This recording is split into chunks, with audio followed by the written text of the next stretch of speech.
realizing we don't have the greatest ratio of great mother relationships here. You know, that's tough. That's tough I was like, you know what, maybe I shouldn't take the fact that I have a nice relationship with my mother for granted. That's not given. There are a lot of people that I work with, maybe the more I thought about it, the more I was like, if I just open the conversation up in the room that I work in to, hey, did you guys see your mom on Mother's Day? I feel like that would dry up quick, you know? Yeah. But then I was like, but you also celebrate wives, the mothers in your life. I celebrate my wife, the children. Travis celebrates his wife. I saw it on Instagram.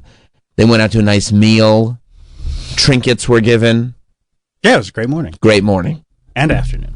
Whoa. Double time. Well, I mean, it was brunch. So Double. Oh, okay. All right, no, that's smart. Okay. I thought you had to do a breakfast and a lunch. And I went, this guy, what is he, husband of the year? Very smart to go brunch, because then it's brunch. Like, and if you do a heavy brunch, it might take care of dinner too. Yeah. Just grab some Uncrustables to just kind of satiate you around 9 p.m. and you're good for the day.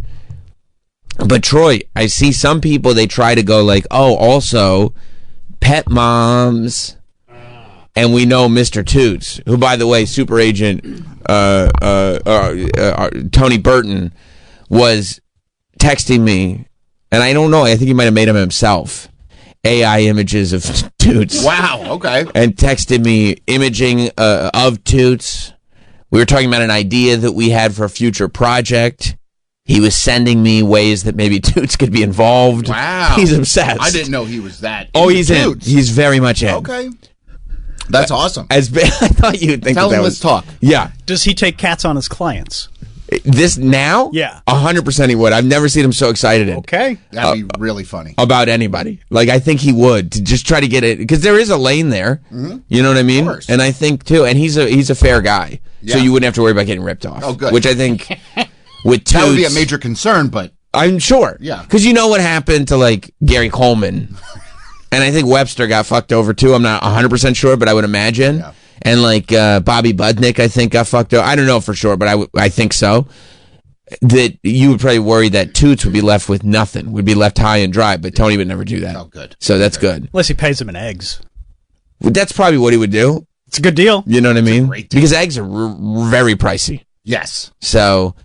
yeah, it says the majority of Americans want pet moms celebrated on Mother's Day. This seems like a wonky poll, because I would be in the anti category. I mean, I'm really being dragged kicking and screaming into even, and no offense, allowing parents with only one child to really be in the same category as other parents. I get that. You know what I mean? Yeah. It's like...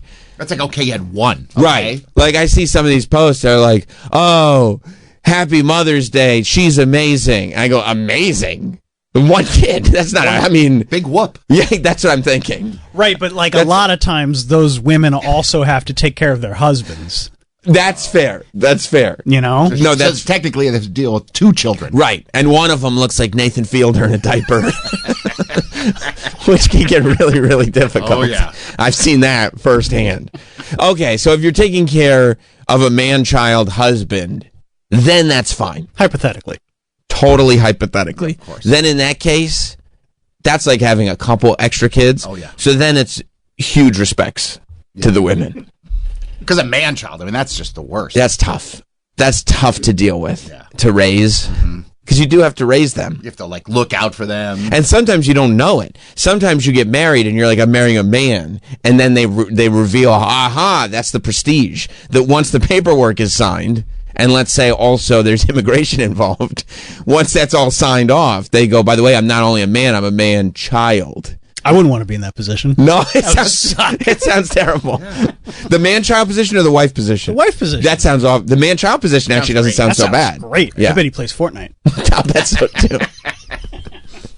I bet so too. Yeah, okay, so if you're raising a man-child and also a child, you deserve a parade. Oh, yeah. On Mother's Day. But my question is, does your fiance feel, like she should get a little credit for being a pet mom? You know, it's funny. It didn't even come up. She didn't even think about it. Okay. But now that you mention it, yeah, I probably should have got her a little something for Because she doesn't. She's a great mother. You think it didn't come up, but she was waiting for it to come up? That's bad. Was there a coldness, and you're like, what's she mad about? And then you realize, oh, it's Pet Mother's Day. Well, I wasn't home for most of yesterday. Great. So walking around listening to Taylor Swift crying? No, I was visiting my mom. Oh, unfortunately, is in the hospital. Oh, sorry to hear that. She has a broken hip, so it was a little bit of a sad Mother's Day. Sure. But, I guess maybe she knew when I came home, like, now's not the time to be bringing up. Yeah, hey, I have this By cat. the way, I take care of the cat. Right, and you're like, I really don't need to deal with this right now. Right. I'm dealing with a lot, yeah. Because I'm sure when you have a strained relationship with your mom, but it's still your mom. Of course. There's a lot of complicated feelings involved that you have to work through. And literally everybody in her life has abandoned her except for me. Perfect. So perfect. It all falls on me. Right. Well, luckily she's probably really, really appreciative of that. And oh yeah. Yeah. It probably makes you feel really good. And yeah. Okay. Good. Well, I'm glad complains about all the things I'm not doing for her. You. Yes. Not the. Okay. Cool. Not the things I'm doing. What I'm not doing. Not doing. That's great. That's great to hear. Because a lot of times you know what you're doing and you don't know what you're not doing. That's so right. that can be very, very helpful in the process. And I'm sure that's what she intends it to be. Yeah, sure. Well, now that I put that idea in your head, though, would there be any part of you that would go, okay, well, Father's Day is in June. I would like maybe some kind of celebration for Pet Father's Day, because you're a great cat daddy is what you would call it.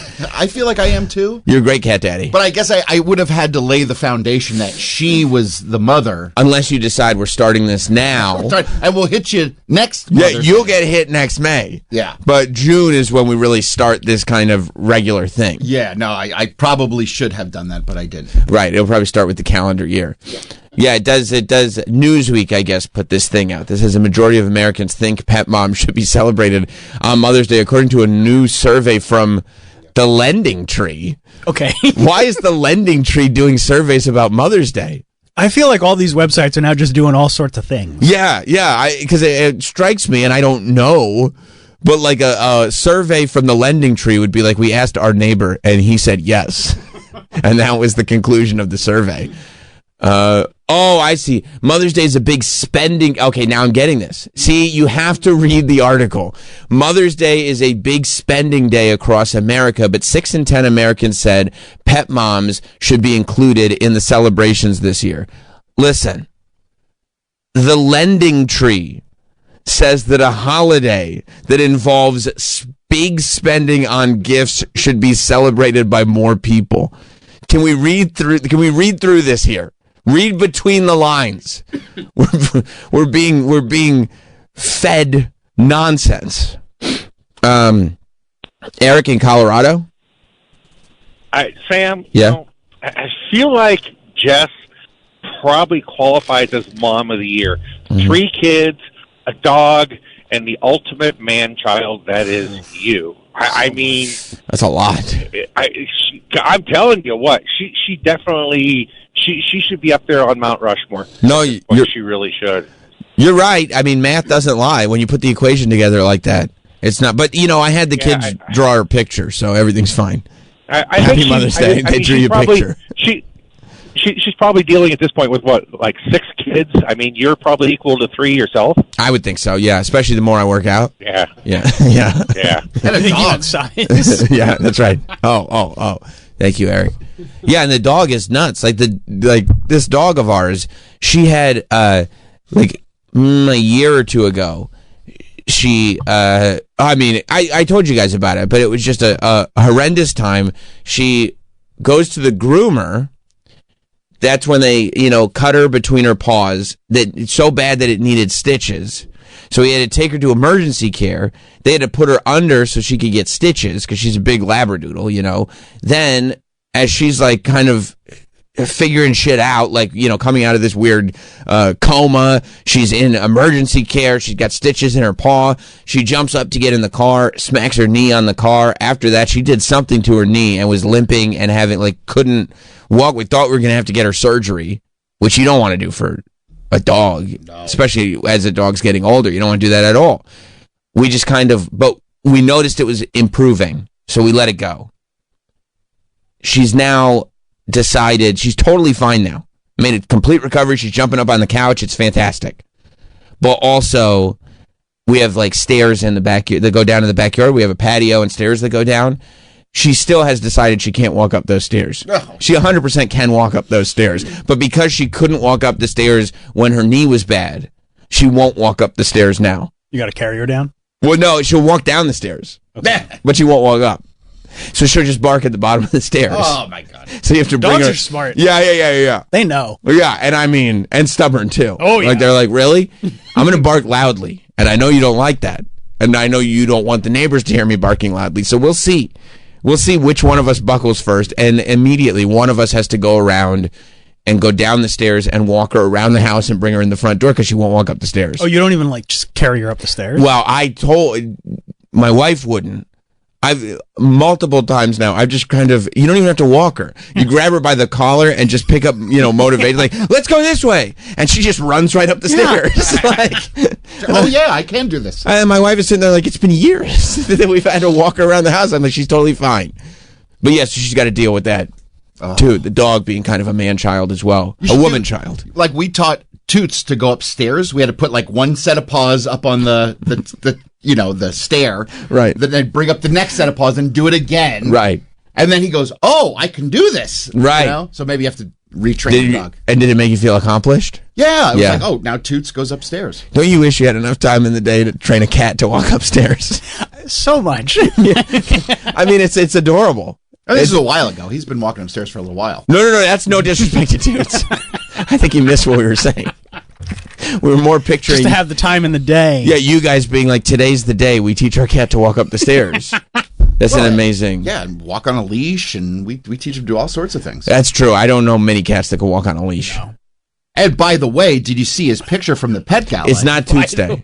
Oh, Just so you know. yeah, You don't want to get put... We're burning all the content now. You don't want to say, because tomorrow is a Toots Day. Okay, you're right. So you don't want to just start... But he looks adorable. I saw it. Okay. I think that's why Tony started like sending me like AI pictures. Oh, because Tony was like, wow, this is a cute cat. Right. Don't forget Tony loves pets too. He goes to the Golden Jubilee every year. That sounds fun. Yeah, I mean, there's a bunch of golden retrievers running around the beach. You can't figure out which one's yours. I have no idea. You're going home with one. You go home with the same amount of golden retrievers. Who knows whose is whose at that point? You think you'd put it like a handkerchief or something around him so you'd be like, oh, that one's mine. They've all got handkerchiefs on them. That's true. They're all, ours is going to be an American flag, and you just get there and it's all golden retrievers with American flags on. Yeah. No, I would think microchipping them. Yeah. Throw a microchip in there and just have them. Or put like a under the table and dreaming handkerchief on them. Smart. Yeah. Smart. Yeah. Or, I mean, you could literally just attach like one of the Apple things. Apple tags. AirTags, yeah. AirTags. Mm-hmm. Yeah. That's probably the move. Or a bandana. Yeah, or some sort of flag. That's right. Yeah. That's right. Like you could wear they have the vests. Mm-hmm. You got like a flag coming off the back of it. Oh, you mean like not a flag like wrapped around the neck, like a waving flag, Yeah, with a flag pole up in the air, yeah. Right, so it's like wherever you are. Like you just put a helium balloon on it. Like That's a good idea. That's a good idea too. That's a great idea. You can't make it too heavy because you don't want the dog to float away, but just one balloon should probably do the trick. Yeah. Yeah. I was thinking like if they put on the back of like a Jeep or like a truck, right? Like the Trump flags, or so you throw a Trump flag on the back of the dog, and you're like making a statement. You're like, that one's mine. That's mine. Yeah, that dog's MAGA. And you're like, I didn't vote for the guy. It's just the only flag I could find. How come none of the dogs are playing with my dog? No, it's not a political thing. It's just the only flag that was left. Yeah. I don't know. Yeah. I just want to be able to recognize a dog, and I figured there wouldn't be a lot. There wouldn't be a lot. Can you imagine a dog like trying to get the flag off its back? Like, oh. But I mean, I wouldn't be surprised if it was an American flag. It's a great time for American pride. We have an American Pope.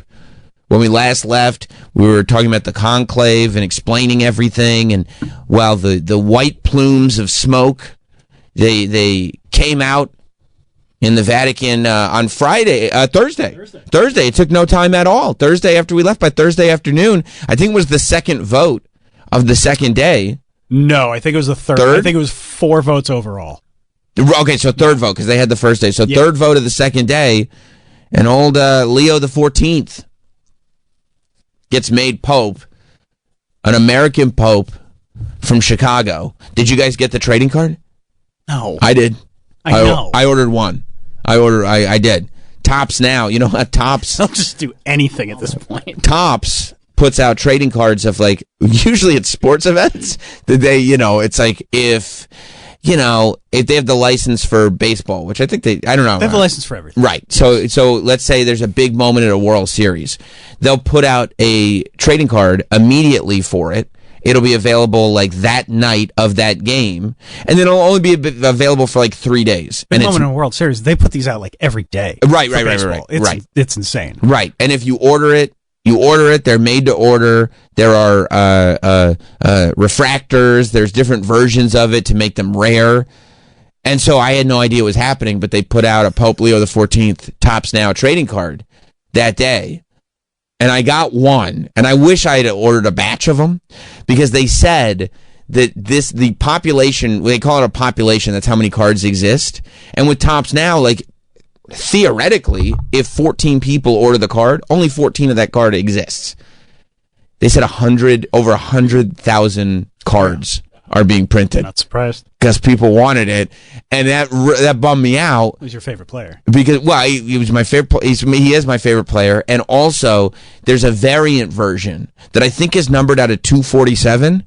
That is the White Smoke variant, and I was hoping to get a White Smoke, but with 100,000 in print, I only ordered one. It's going to make it so they made a Superfractor, which a Superfractor is like gold foil on the back, one of one. So there's no signed version. There's a few fractors. Yeah. Oh, yeah. No signed. To my knowledge, there is no signed version, because they probably figured. He's probably busy. Yeah, and he doesn't have a Fanatics deal at the moment. And so you gonna break a box with the Pope? Oh, that would be so cool. I would definitely do that, and he would have a great time. He's a baseball fan. Yeah. Well, I know that. I know that. I wonder if they'd let me in with my lucky knife, though, to rip the box open. Sure. Yeah, I think so. Yeah. Yeah, so that Troy there is the White Smoke variant. Oh, that's dope. Oh, 267, okay? So it's out of 267, so it will be numbered, right? And the way they do it is you can't order it. You order the Pope card, and then 267 of the cards that are ordered, instead of getting the standard base version, you'll get the White Smoke version, which is really what I wanted. But with 100,000 in print, that is going to make it a lot tougher. It's making me wish I ordered like 10 or 15 of them, to tell you the truth. It's a little Charlie Bucket of you to buy one and then hope. Only one? And then hope that you just get. I mean, they're not inexpensive is the problem. No, I know. It's like $9 a card, right? So you get to a point where it's like to order 10 of them. Yeah, it's a lot. Yeah, and what, you know? And then if you get 10 base cards, which you will. It's exactly. It's 100,000 in print. That's a lot. So there's a Superfractor, which is gold in the back. That's one of one. Wow. One person is getting that, which is a lot of times they do signed versions, which are also one of one. But for this, the Superfractor gold version is taking the place of the signed version, I think. So that one is gonna, that's the piece. You know what I mean? That's what you want. I mean, just to have a base card will be fun. Will it? Yeah, 100%. It'll be super fun. It's a piece of history. You gonna put it in your studio? Yeah. Yeah. Maybe get it graded. Oh yeah, good. No, yeah. Maybe get it graded. Spend $50 to get your $2 card graded. Well, it was more than $2, but it was yeah. I think it'll be worth it. Maybe I go to Fanatics Fest. I won't even send it away. I'll bring it to Fanatics Fest. I'll be like, can you grade my save on the shipping? My Pope card. Yeah. Maybe they'll take that robe and break it up. And then you have a piece of the robe. That would be massive if they did that and had a series of one of one. Well, they wouldn't be one of one. There's the Superfractor. Okay, there's the Superfractor. Oh, wow. So that's the one of one. Now that, you have to get graded right away. Probably get a little insurance put on that. Oh, yeah. You know what I mean? Because that is quite the collectible right there. There's only one that exists. I'm surprised they don't do 3D ones. Wasn't that like kind of a baseball card thing for a minute? Like lenticular? Like, yeah, you move it around. Right, that's the lenticular motion. Okay. Yeah, no, that is that, but that's more of like a gimmick. People want this because these are like really beautiful pieces. Oh. You see what I'm saying? It's art. It's art. But would it be cool though if like you had that with the Pope and then he kind of danced, like he moved his hands up and it was like yeah, and he kind of yeeted. Like he was just like putting his hands down. That would, yes. To answer your question, it would be super cool. And I would probably get in on that if they were like, we also have a lenticular version.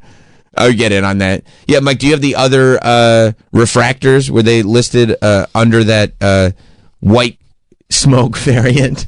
Which again, I want the White Smoke variant because it's a part of the day, And unfortunately, yeah, I wish there was, because I'm a sucker for the memorabilia variants of cards. I would love it if they cut that scarf up or whatever it is. Yeah.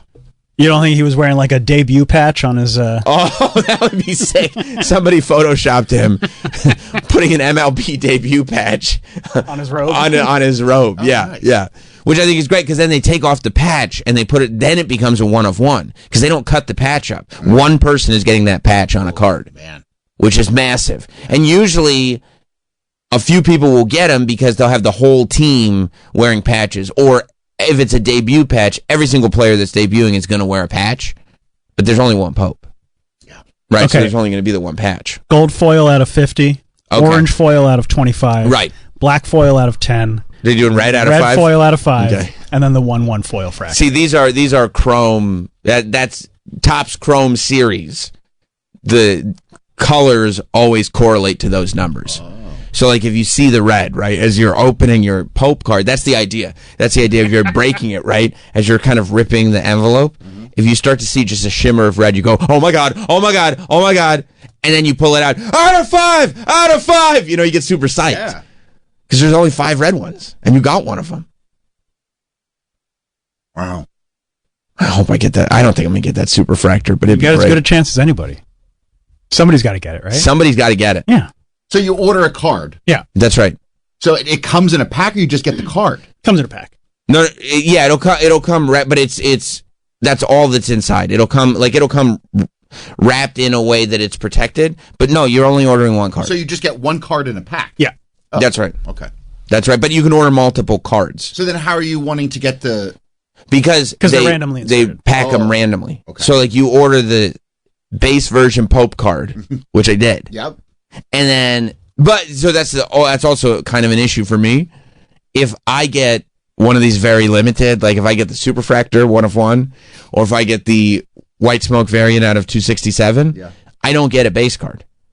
Oh, you only get that I'm getting one card, and they're just getting slipped in. Like there's a machine that'll just slip them in. So if you order 15, you might have a better chance of like, you know, in that as the machine is distributing the cards, there's a better chance. Obviously, it's like buying multiple lotto tickets, but yeah, so I'm gonna get one card regardless. Probably You a messed base up, version, though. huh? You messed up because you always usually get like at least 2 of something. Multiples, One to rock, one to stock. right? That's true. Right. So it's for you to just only get one. That was a little... It'd be great to get it was a little short-sighted, I think. I think you're right about that. But it would be great to get this 1/1 Pope card Yeah. and then make a necklace like Logan Paul made for his Pokemon card That'd be sick. and then rock it. I'd probably rock it every day, Yeah. you know, because not only do you have the Pope close to you then, it's a flex. Plus, you would impress Triple H on your next box break. Box break, yeah. He'd be like, what's that? I'd be like, oh, let me tell you. Yeah. Let me tell you, Hunter. Oh, you didn't get one? Oh, you don't have... I know you didn't get this one because it's 1/1. I'm the only one with it. And you go, are you Catholic? I go, no. No. No, I just like cards. Yeah, so, you know, I got real excited.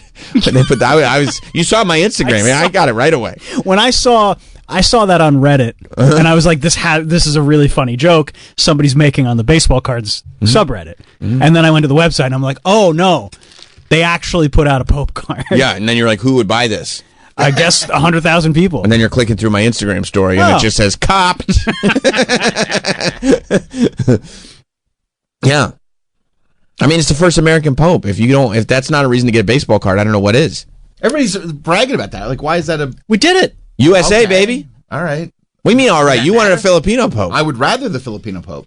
Wow. Wow, I didn't know you hated America. Wow. Is that where you're at? No. I just, Love it. Hey, Troy.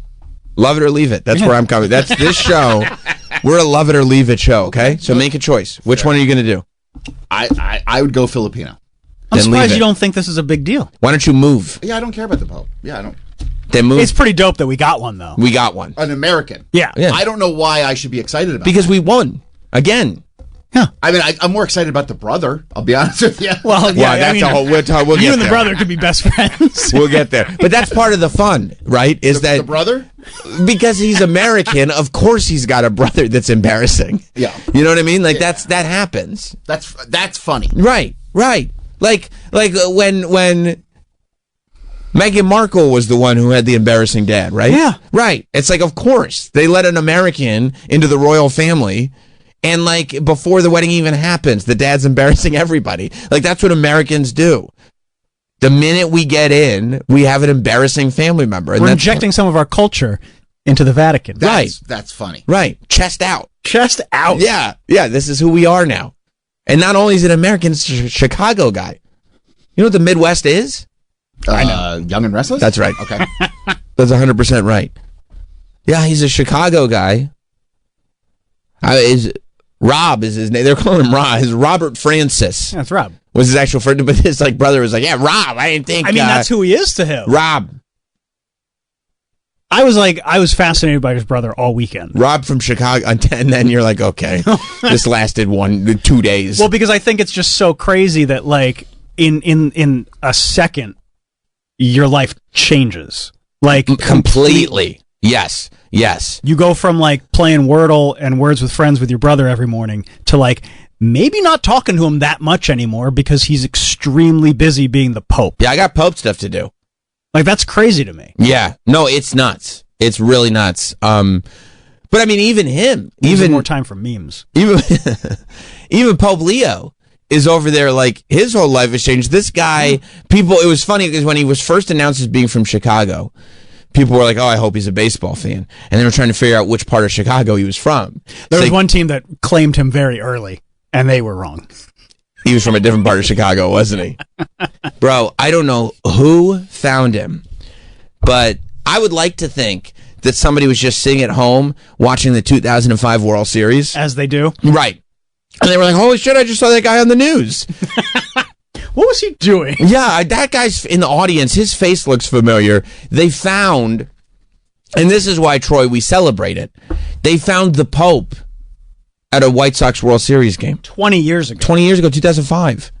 We have a Pope that went to the World Series, but not like just in the audience. From a win here in 2005 in Game 1. Houston was in the World Series. There he is. That's the Pope.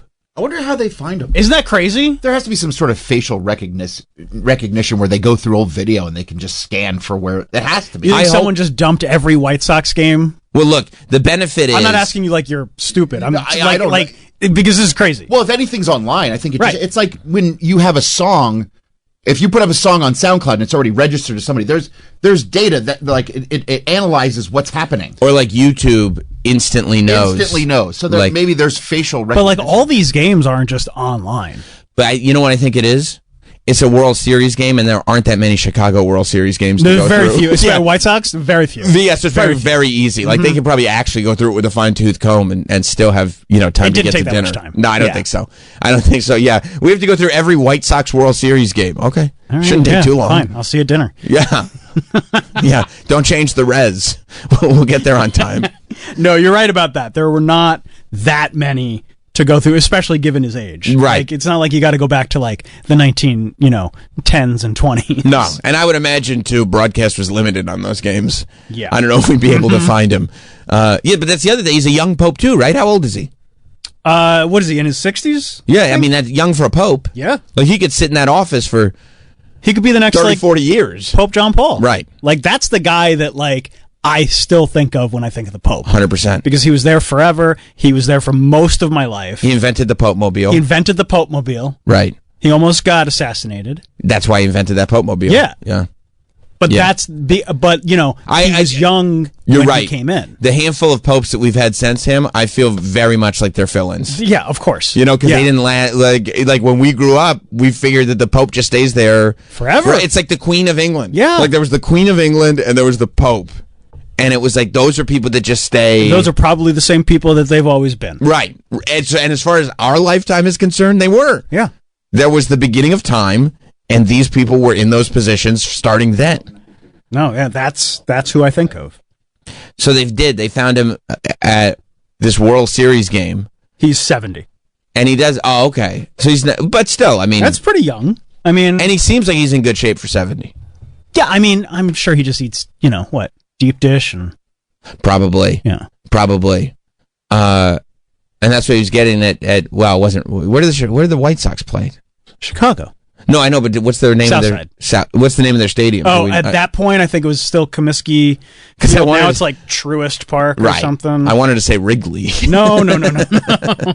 So, that's the Chicago baseball stadium, I think. Now? I love that. Oh, now it's called Rate Field. I love that I said, where do the White Sox play? And you're like, Chicago, which is fair. But I did know that. Yeah. Now it's Rate. Oh, God. Yeah. It's Rate Field? Yeah. It used to be Guaranteed Rate Field, Oh, my and now God. they shortened it to Rate Field. Rate Field. Yeah. It's stupid. It's real dumb. But it was Comiskey Park. And then it was U.S. Cellular. Then it was Guaranteed Rate. Now it's Rate. It's funny to me when like buildings like that, I guess it just depends on how long and how the generation hits, because you would think that the name people gravitate to is not the corporate name that gets tied to it. But like I feel like for me, I called the Meadowlands the Continental Airlines Arena forever. Yeah. I still kind of think of it as a Continental. I had to train myself to say the Meadowlands because I was like, no, it's Continental Airlines. It always was. Yeah, of course. Yeah. I agree. Yeah. Yeah. And I'm sure that not most, but like a lot of people in Chicago still refer to it as Comiskey. Yeah. Yeah, I think so. Yeah. So yeah, he's a legit White Sox fan. Didn't even have, he had fine seats. Didn't even have great seats. Like it wasn't. Yeah, he was just going. He was just a guy who went to the game. I love that we have a Pope that's the baseball fan. It rules. I wonder if he's going to get to watch like the games in the Vatican. He's probably not really going to watch the White Sox this year. But I doubt he was watching anyway. What do you mean? The White Sox. Because they suck. Yeah, that's what I mean. Yeah. Plus, he's got other things that he probably really wants to watch right now. What do you think? He's definitely watching the Knicks. Oh, for sure, because he's a Knicks fan. Well, he's a Villanova. He's a Villanova guy. guy. Which is now I have a built-in rivalry with the Pope because Syracuse and Villanova have a rivalry. Oh boy! So now I'm college rivals with the Pope. We used to call it Villanova. That's what we called it. That's a good one. Yeah, thank you. I didn't think of it. I can't take credit. I wish I could take credit for it. But no, he's like retweeted stuff about Villanova and the current Knicks and stuff. Like he's following. No, because Jalen went to Villanova, right? Jalen went to Villanova. Josh Hart went to Villanova. Mikal Bridges went to Villanova. That's it for the current team. Yeah. So like, same weekend, he got to become the Pope, which is huge, but also Knicks lost Game 3, which sucks, and they lost by a lot. And everybody's very confident now that God is on the Knicks side. And then just to get crushed like that. Yeah. Yeah. But maybe that's what God does. Maybe he needs to bring you down to earth a little humble. bit. Well, he does like to humble. He does like to keep people humble. That's true. Yeah. I love that he's a Knicks fan and a Villanova guy. This is why you want an American Pope. Yeah, because he has my interest. Right, there's American stuff that he's into. He wasn't always the Pope, although I did see, and then of course they find his family, and like his brothers are doing interviews, and he's got to know this is a bad idea. I wish they weren't doing interviews. And I also think that most of the news people doing interviews with the siblings are like waiting for the other shoe to drop. Yeah. Knowing like, okay, this is all nice. This is all because good. the early interviews were it's great. They were nice. Yeah. Very like nice. I think, who was it? The Associated Press that was there when his brother like went downstairs to check his iPad and saw that the Pope had been calling him for 2 hours. Right. And he didn't have his iPad on him. So like, then he like calls the Pope, his brother, and he's like, hey. And the Pope goes, you didn't pick up your phone? What are you doing? I also love that he's taking calls on his iPad. I think that's how they communicate. Yeah. iPad calls. Yeah. Yeah. No, I saw one news clip of the Pope's brother. I think is this the family reacting? Hit that mic.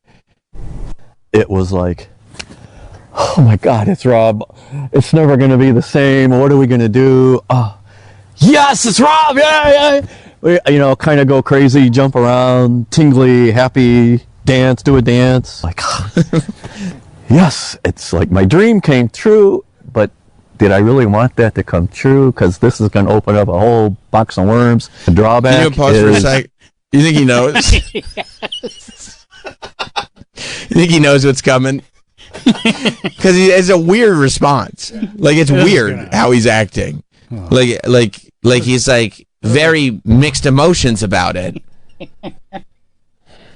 What would I But call her? like, because I feel like if my brother was the Pope, I'd be like, yeah, it's fucking great. Yeah. Like, I got nothing to worry about. brother's the Pope. Like, he really wanted to be the Pope very badly. So I'm glad he's the Pope because, yeah, good for him. No mixed emotions on my end. It's all positive. But he had mixed emotions. Let's keep listening. Okay, he's Pope now. Right. I can't just pick up the phone and call him. He can't just, I guess he could because he's Pope, but odds are he's not going to just pick up the phone and call me anymore. If we want to go to Rome, I can't go like when he was a cardinal and we went to see him. Hey, can we go see the Pope? Sure. Now, who do I talk to? Hey, I'm the Pope's brother. Can I go see him? No. Oh my God. Listen to the news reaction too. I love these guys. Oh my. We know who's the animated one in the family. Yes, Just indeed. telling you. I have a suggestion. Text him. Say, hey, look, meet us. Does the Pope text? I don't know. He should. Lots to learn. All right. That's my favorite part. Lots Just to those two radiating chemistry. I fucking love the local news. I mean, just the two of them hitting each other with just nonstop setups. Here's another setup. Here, no payoffs, no punchlines, just setups. Here's my advice: text him, and like that's the line. That's where now the other lady's supposed to go. Well, elsewhere, he starts going. Here's my advice: text him, Does he? and be all like, "Hey, can I go see you?" And then instead of the girl going like, oh, okay, well, anyway, she goes, does the Pope text? And then instead of him going, good question. Anyway, he goes, I don't know. All right. It's like, I don't. Lots to learn. Maybe we are in a luxury because we don't have to report the news and we talk for 3 hours at a time. But I feel like they literally have 10 seconds to fill. You know, these people are treated like gods. Yes, they in those are. places. I used to work at the CBS 2 broadcast center. With Maurice Dubois? Oh yeah. Oh, I love Maurice Dubois. He is a god. Lonnie. I used to go. I tell you, Mike. Back in the day when we were getting in like earlier, like doing O&A and stuff like that, and I was driving in at like 4:00 in the morning, I would drive by the CBS building and I'd see Maurice Dubois walking in, and then I'd call my dad on the way home. Go, guess who I saw this morning? Maurice Dubois. I love Maurice. He's doing the network now. What's the network? Like the big one. Oh, Like not the local. Oh, that's great. Good for Maurice. Good for Maurice. Bumped him up to 6:30. Yeah. So but they're gods. Oh, the C's part. When they enter the fucking newsroom, the C's part. This is the man and the woman that brought us all to the dance. Oh, I love that. The whole crew pays reverence to them. Oh, it's amazing. Meanwhile, they get on the air and do shit like that. Like, do they text? I don't know either. Okay, well, we'll be right back. Yeah, when you know how the local news sausage is made, it makes stuff like this even more enjoyable. That's great. They're probably told to like, hey, put a little personality in. Yeah, people like sprinkle that. a little in. Yeah, people love to see personality. So this is them trying it, and they're just robotic. And you know that they went to break, and the guy goes, that's some of that chemistry that they asked us about. And she goes, yeah. Yep. That was pretty good. They probably hate each other. Oh, yeah. You know, those anchors like start hating each other for no reason. Like neither one of them are bringing anything to the table. Why hate each other? It's an easy gig. Oh, because it's just, one person sucks. Yeah.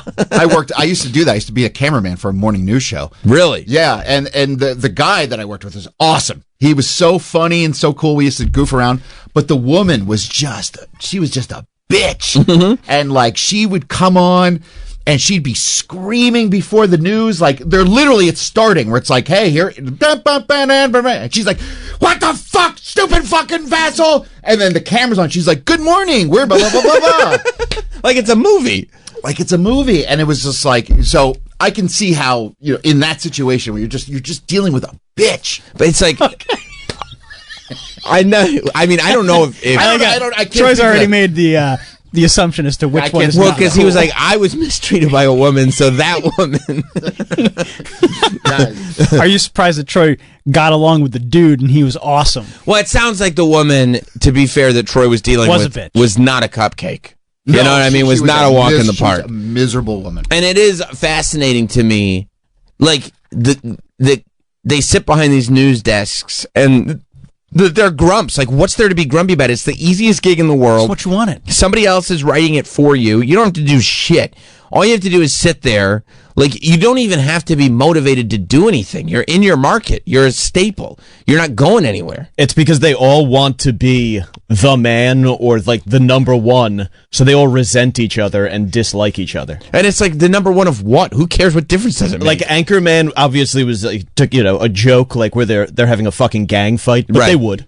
Yeah, they absolutely would. Yeah.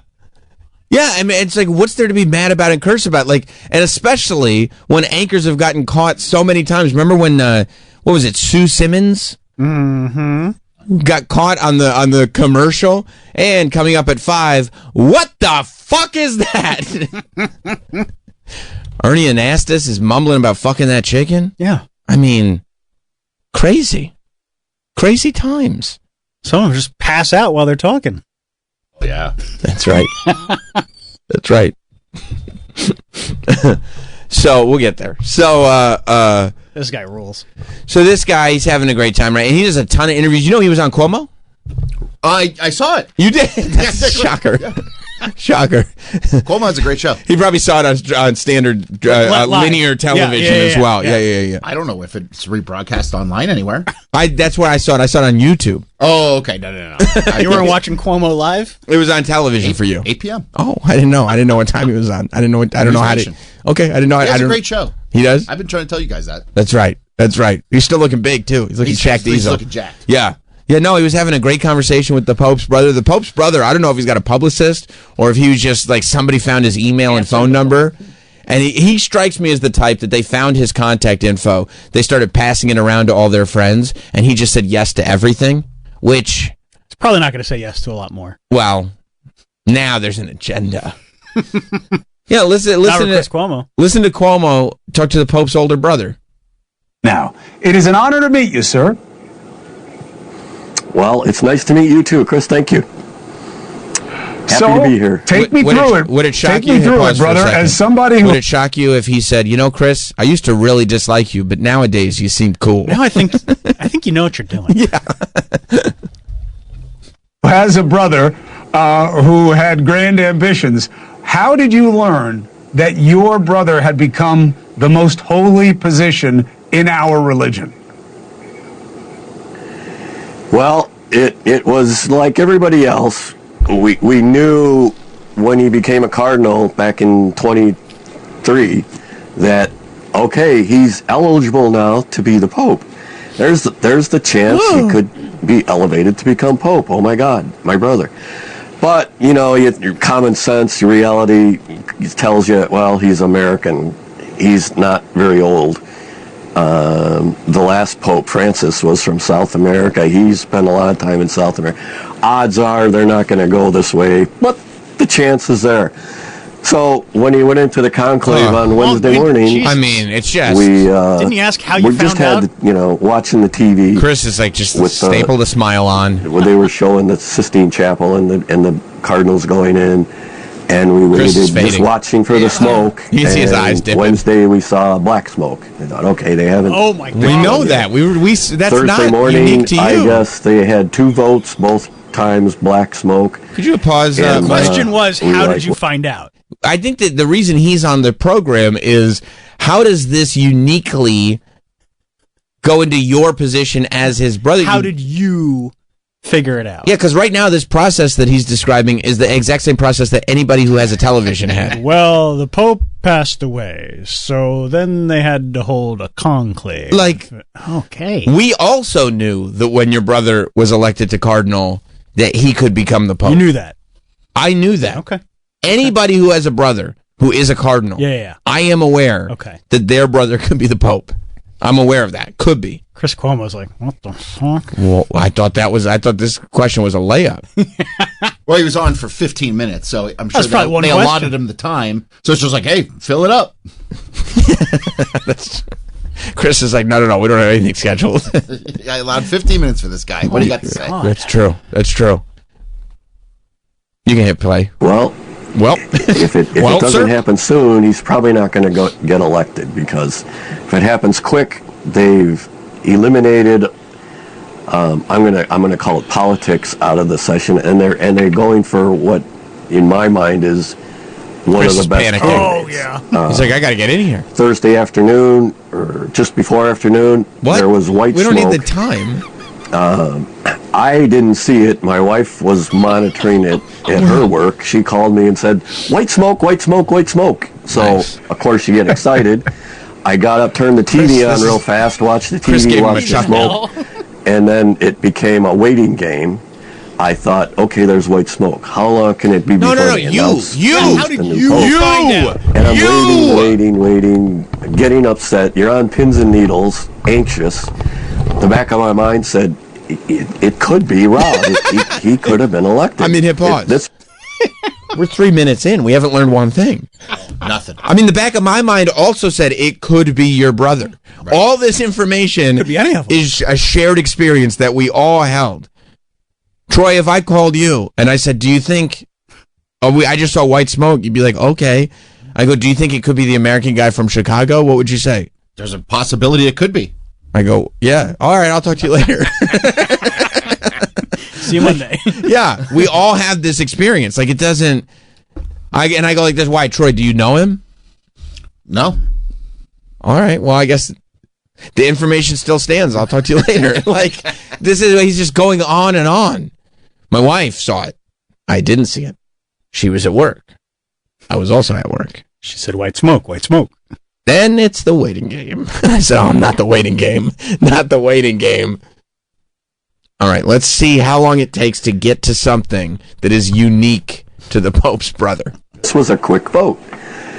And after I don't know how long, it seemed like a really long time before they came out and announced the new Pope. Okay. To me, it was like 5 or 6 hours. It was probably 20 minutes maybe. I don't know. It just seemed like, Chris said, will you "Go on, get out buddy." here and tell us who won? Who did you elect? And the Cardinal came out and he said, we have a new Pope. And then he started you're to keeping say the that detail name. in. And I was on the edge of my seat, like, who's it going to be? And he went, new Pope is named, and he went, Roe. And as soon as he said Roe, I knew, it's Rob. And I went nuts. That's really good insight, And he actually. Hit finished pause for a with second. That's crazy. The minute he did raw, he was like, I'll bet Bert is after it. That's killer instinct on this dude's part. Oh my! So how long are we in? 3.5. 327. 3:27 to say, oh, when they announced it. Yeah. I didn't know ahead of time. By the way, if they said raw and I called you, Troy, and I was like, who do you think it's going to be? What do you think the rest of that name is? What would you? I'd probably say the last part's Bert, right? That's a good insight. Are you his brother? No. Okay. Okay. All right. I'll see you Monday. Hang up the phone. I've got the insight right now. Okay, so it's raw Bert. Okay. All right. No, that's actually good. Chris is like, I can't believe it. I thought this was the question to ask. This was the worst question I could have possibly asked. I bet he's kind of happy because he's like, wow, I thought I was going to need a lot more questions. I already killed 4 minutes here. I wonder, if he's at that point in life where sometimes, look, I'll tell you, sometimes in here, I like to, have control of the pace. I like to, okay, let's move, let's do this, I want to do this, I want to do that. Other times, maybe it's a Tuesday. Maybe Raw Recap went a little late. Maybe it's like, can we get a little guest in here to maybe carry this for me? And you look at the clock and you're like, that's awesome. You know what I mean? And Exactly. maybe that's where Chris is at right now. I wouldn't you be think? surprised. Of course, this was Friday. I think this aired Friday. Yeah. So it's a Friday wow. for him. Wow. They probably said, we're allowing 15 minutes for this guy. And he's thinking, fuck, what am I going to talk to him for 15 minutes for? And it's just like, put it on autopilot. What Right. do you got to say, buddy? Right. So, how long have you guys been brothers? Well, that's a good question. I was born. Oh, yeah. You just see Chris opening a paper lunch bag. Like he's gonna. No, I'm just going. No, you go ahead. You go ahead. You got this. You got this. I'm sure he has a big clock in front of him watching it count down. Oh yeah. Oh yeah. Takes out a protein shake. All right. Let's see, Mike. Keep him moving. You want more? This guy's a lecture. I want more. I want a lot more. Roberto Francisco Prevost, and that sealed it. I about passed out. The excitement was... Same from the story. How do you said it when you opened. Can you imagine waking up and your baby brother is the Pope, which is pretty much what I did because... Hit pause. No, we can't imagine it. We wanted your insight on that. And by the way, after 4 minutes, we're no closer to imagining it. We have no idea. No clue. It's just like... Here are the facts. Right. He goes, I watched the show, and they announced my brother is the Pope. So you can imagine. Yeah. Why do we have to imagine? We wanted you to tell us. I don't have to tell you. You don't have to, but we'd love it if you did. We have you here to tell us. Tell us. Why you're sitting in the chair? We brought you all the way to the local studio. You're via satellite. We got 15 minutes. But you're right. A third is in. Yeah. Mm-hmm. I mean, you're almost done at this point. Right. Chris is like, okay. Like, he's thinking of filler questions he doesn't have to ask anymore. I need 3, maybe 4 questions. Maybe tops. 4. Yeah. Chris is thinking about what he's doing this weekend. He's like, I got to mow the lawn. You know what Chris is thinking about? Who he's doing this weekend. Am I right? Hell yeah. Hell yeah. All right, a little more. To be honest, I don't know if you can hear it in my throat, and I'm not 100% well. Yesterday I took the day off of work because I really wanted to sleep, rest in. I felt really bad yesterday, so I was in bed. People made comments, what are you doing in bed at 12 o'clock? Well, I didn't feel well. Well, when the news came in, I was up in a shot, and I bet. When they said the name, I was like, thank God I'm sitting down in bed because I would have fallen over. How? But Lewis, how did you Here's my question. Was he in bed? We got to get to the bottom. Like, I'll tell you what, I got bed material that I want to lay on you. Get it, lay on you like a bed? Okay, with the bed. And people go like this, why were you in bed? I'll tell you, wasn't feeling well. Where else would I be? Bed. And by the only reason I think that he's saying so much about the bed is because he probably stayed home from work so he could watch the Pope stuff. Oh, yeah. But he called in sick. Yes. And his boss is very suspicious because he's like, you're sick the day that your brother might be the Pope. Yep. Sick. Very sick. So just in case the boss is watching. So he's like, I was in bed because I was sick. And by the way, when I found out the news, I was in bed sick. And thank God I was in bed because I was laying down. I was laying down because of the sickness, because of I was in bed. So definitely couldn't go to work. Still kind of recovering, if we're being honest, Chris. Don't feel great. It's a good thing I'm via satellite. Might still be contagious. Couldn't go to work. Also not vaxxed. Sick. Probably. I would say that's a safe bet based on information we were given later on. A little more, He's Mike. really laying on. Yeah. Have an expectation that it could be him. That's the part that I find fascinating. There are a lot of Cardinals. And it wasn't like, everyone, they were betting on him like the Kentucky Derby. And what is it that you know about your brother that we have to know about why you're so confident that this was the right guy? Okay, insight. Two things. When we were there in Rome, when he was elevated to cardinal, some of the talk around the Vatican was he's probably got a 1 in 3 chance of being Pope, the next Pope. Wow. When you hear that, you immediately think, that's wow, not insight. Yes, wow is right. And then when Nailed it, Chris. Pope Francis passed away and you guys started, here's a list of possible candidates, probable people, whatever. Some lists he was on, some he wasn't, but some he wasn't. I started reading through their resumes, their little biographies that were posted with each cardinal. And as I went through them, I said, none of these guys have the experience that Rob has. He was a missionary in Peru, spent a lot of time there. You're listing his... worked with... You can hit pause. Why? He's listing his resume. This is great. Chris said, what about him? Like things that you would learn, I don't know, from growing up in the same house. Like based on this guy's story, not to say that he is, but hilariously as a goof, if it turned out that he was completely lying about being the Pope's brother, I would 100% believe it. I go, he gave no information. There is no information that this guy has given that makes me think he knows him like a brother. That's 2 questions. 2 non-answers. Non-answers. Why is he giving non-answers? I did see on the news, one of the interviews that he gave, he said that his brother used to, play Pope when he was a kid. Oh, really? Like, his brother used to pretend like they go out and, they would, whatever. He'd pretend he was, he said he played, guns and stuff. Yeah, how do you play Pope? He said that he wouldn't play, he'd pretend he was a priest. What a boring childhood. He said that's what he liked to do. I did see an interview where he was like, we knew he was going to be a priest from very, very young. Right, that he played priest and would like go like, oh, can I bless you? Can I do this? Oh, what a nerd. I mean, look, this is what Can he you imagine loved. going to school and being on the playground and everybody's playing like cops and robbers or whatever, and he's like, may I bless you? I'll He be has, the like, a big priest. staff. Right. He has a staff with him, like trying to. You're like, coach what are you, people. Skeletor? Like, Nope. get out of here. No. I'm a priest. They said he was like 13. He went to like preschool. Like he was all in from the time. I mean, that's fine. from Jump Priest- Street. What's priest school at 13? Oh, you don't want to know. What? You know, he went off to religious school. He went off to start training You could start at 13? to live this life. Wow. Like he dedicated his life from a very early age.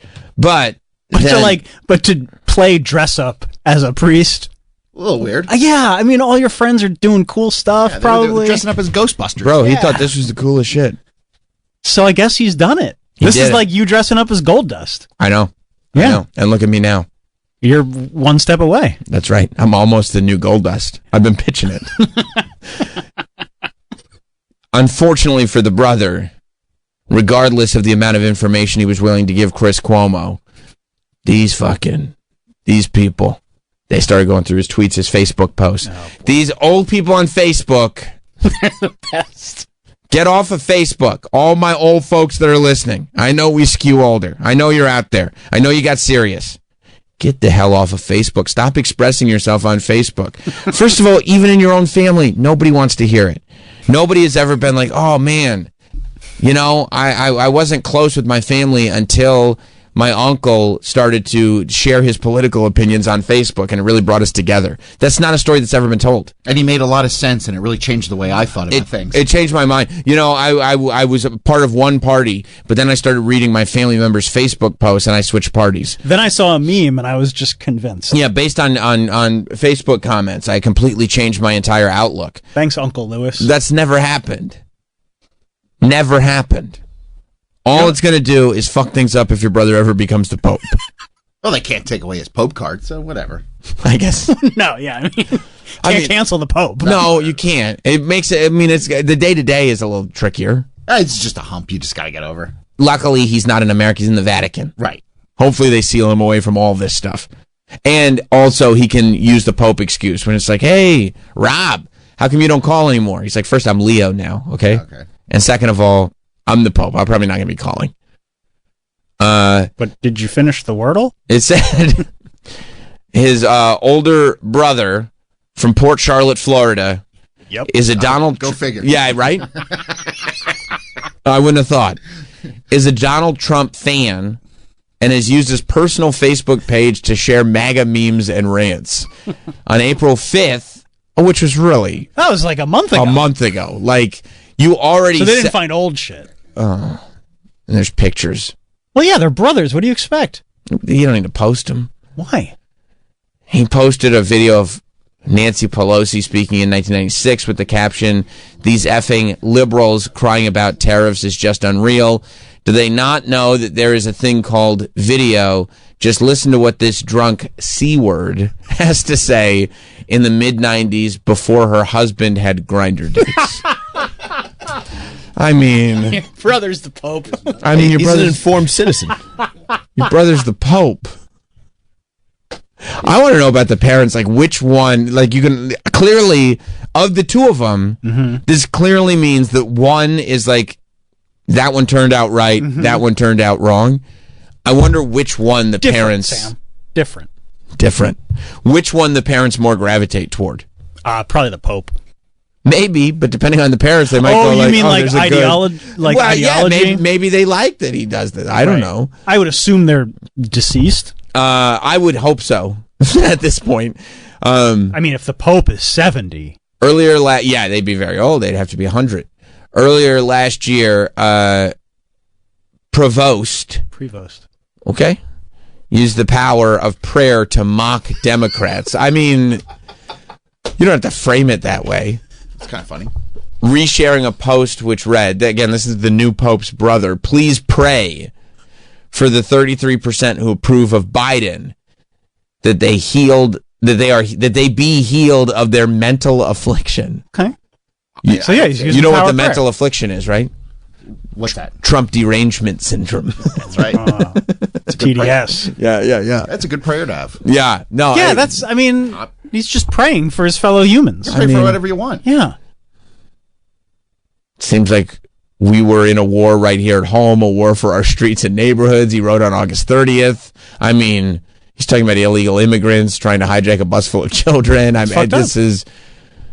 I would imagine he was probably believed in the pets being eaten theory. Oh, for sure. He posted about that. Yeah. Absolutely. Oh, good. That was a cool one. George Floyd post. That's great. That's well, depending on your perspective. So now the Pope has this to deal with. You think not the Pope? You think the brother will say something kind of like people will get to him and be like, "Listen, your brother's the Pope. You should really say sorry." I think they will try that, but I think he will instead launch a podcast. It's a good meme. That's a great meme. Where the woke. This is posted in October of last year. Okay, and it looks like The Simpsons. Yeah, it does look like The Simpsons. Simpsons are funny. It's a picture. It's a meme that says where the woke lived before the 70s, and the picture is of a mental institution. That's funny. And he added true, period.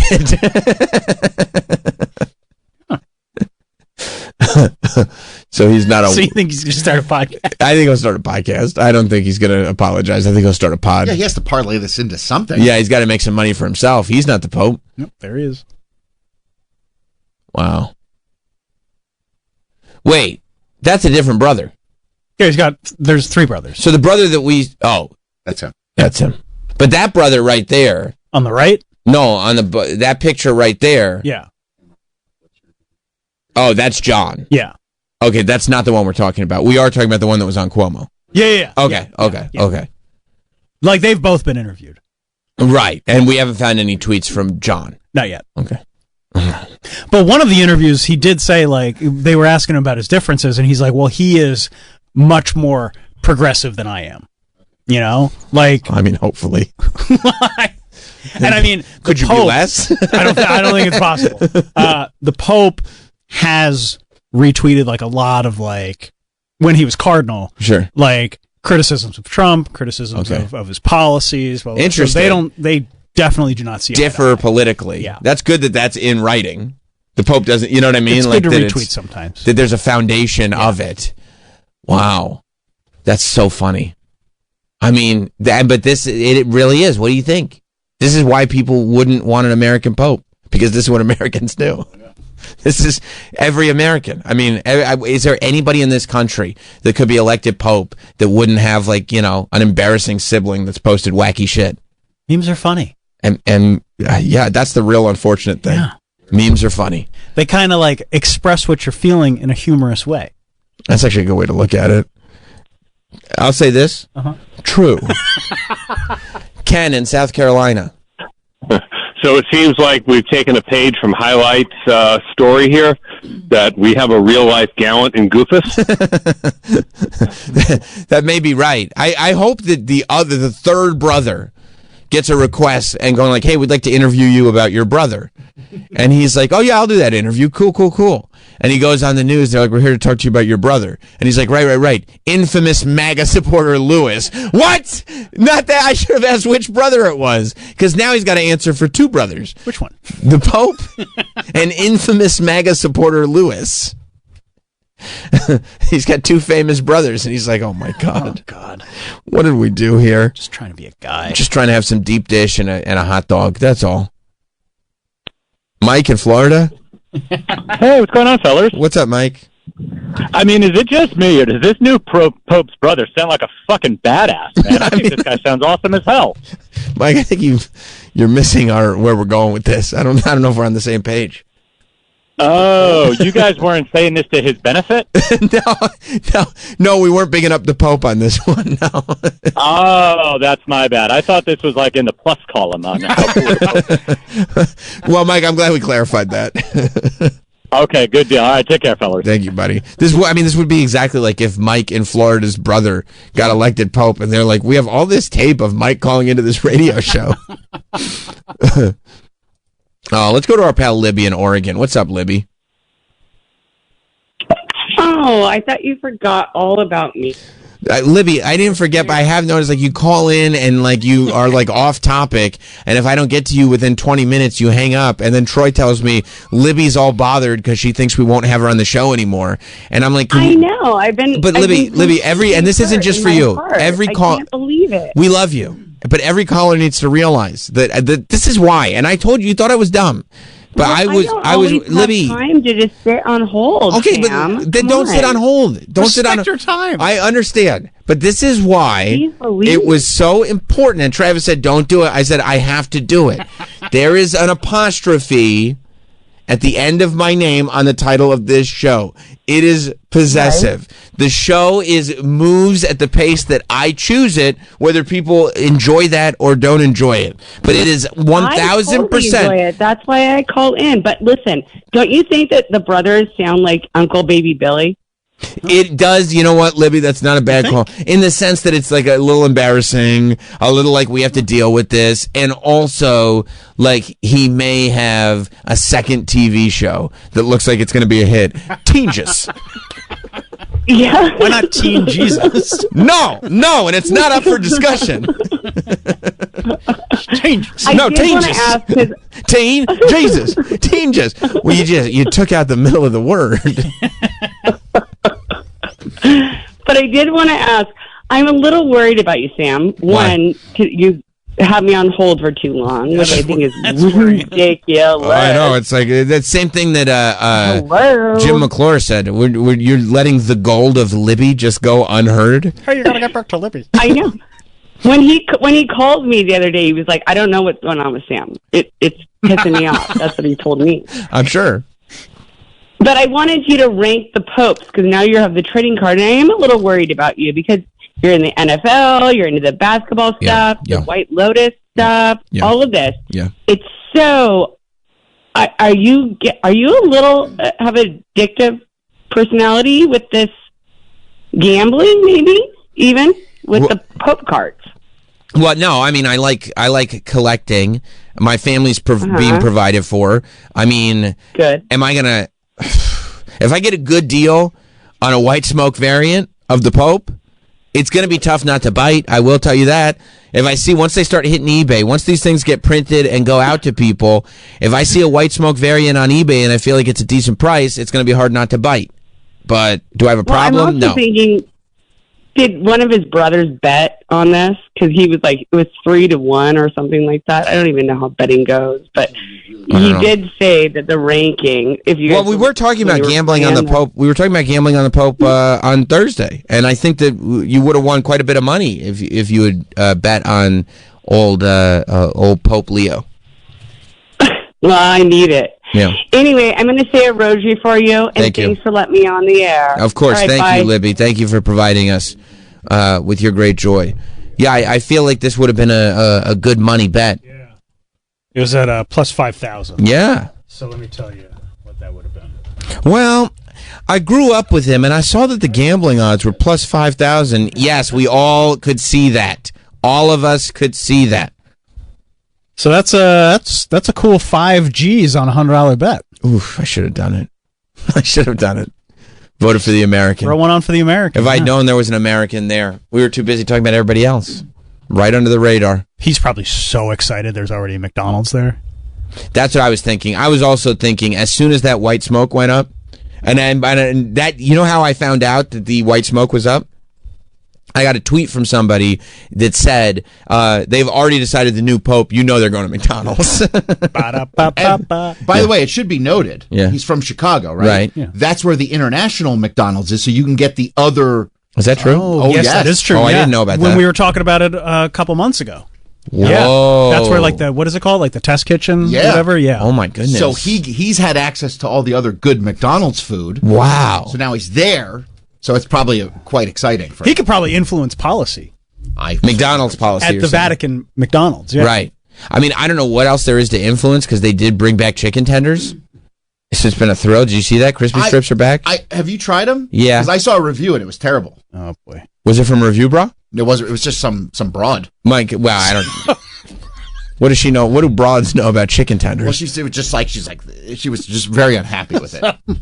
I mean, so I was curious to know if you tried them. I did. I didn't have. Are you happy? I'm happy. Like they're not like the goat chicken tenders, but they're also McDonald's. You know what I mean? It's not. Stick with the nuggies. Nuggies are great. Those are available as well.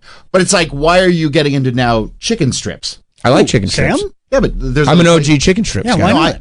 Me too. But you'd go to like a Raising Cane's or something for chicken strips. You at least try them. No, there's a McDonald's. I'll try them. There's a McDonald's right there. And sometimes there's just something comforting because you go to McDonald's, you get the strips. You get the strips, but you also get the fries, you get the Coke, you get the, it's an instant experience. All right, maybe I'll try them today. And then you know what I got them with? Ranch. Good for you. Yeah. You don't ever do buffalo? I do, all the time. Okay. All the time, but this time I did ranch. You know what they have at KFC? Buffalo ranch mixed together. Oh. It's unbelievable, dude. When I tell you it's unbelievable. You don't even have to do it yourself. No.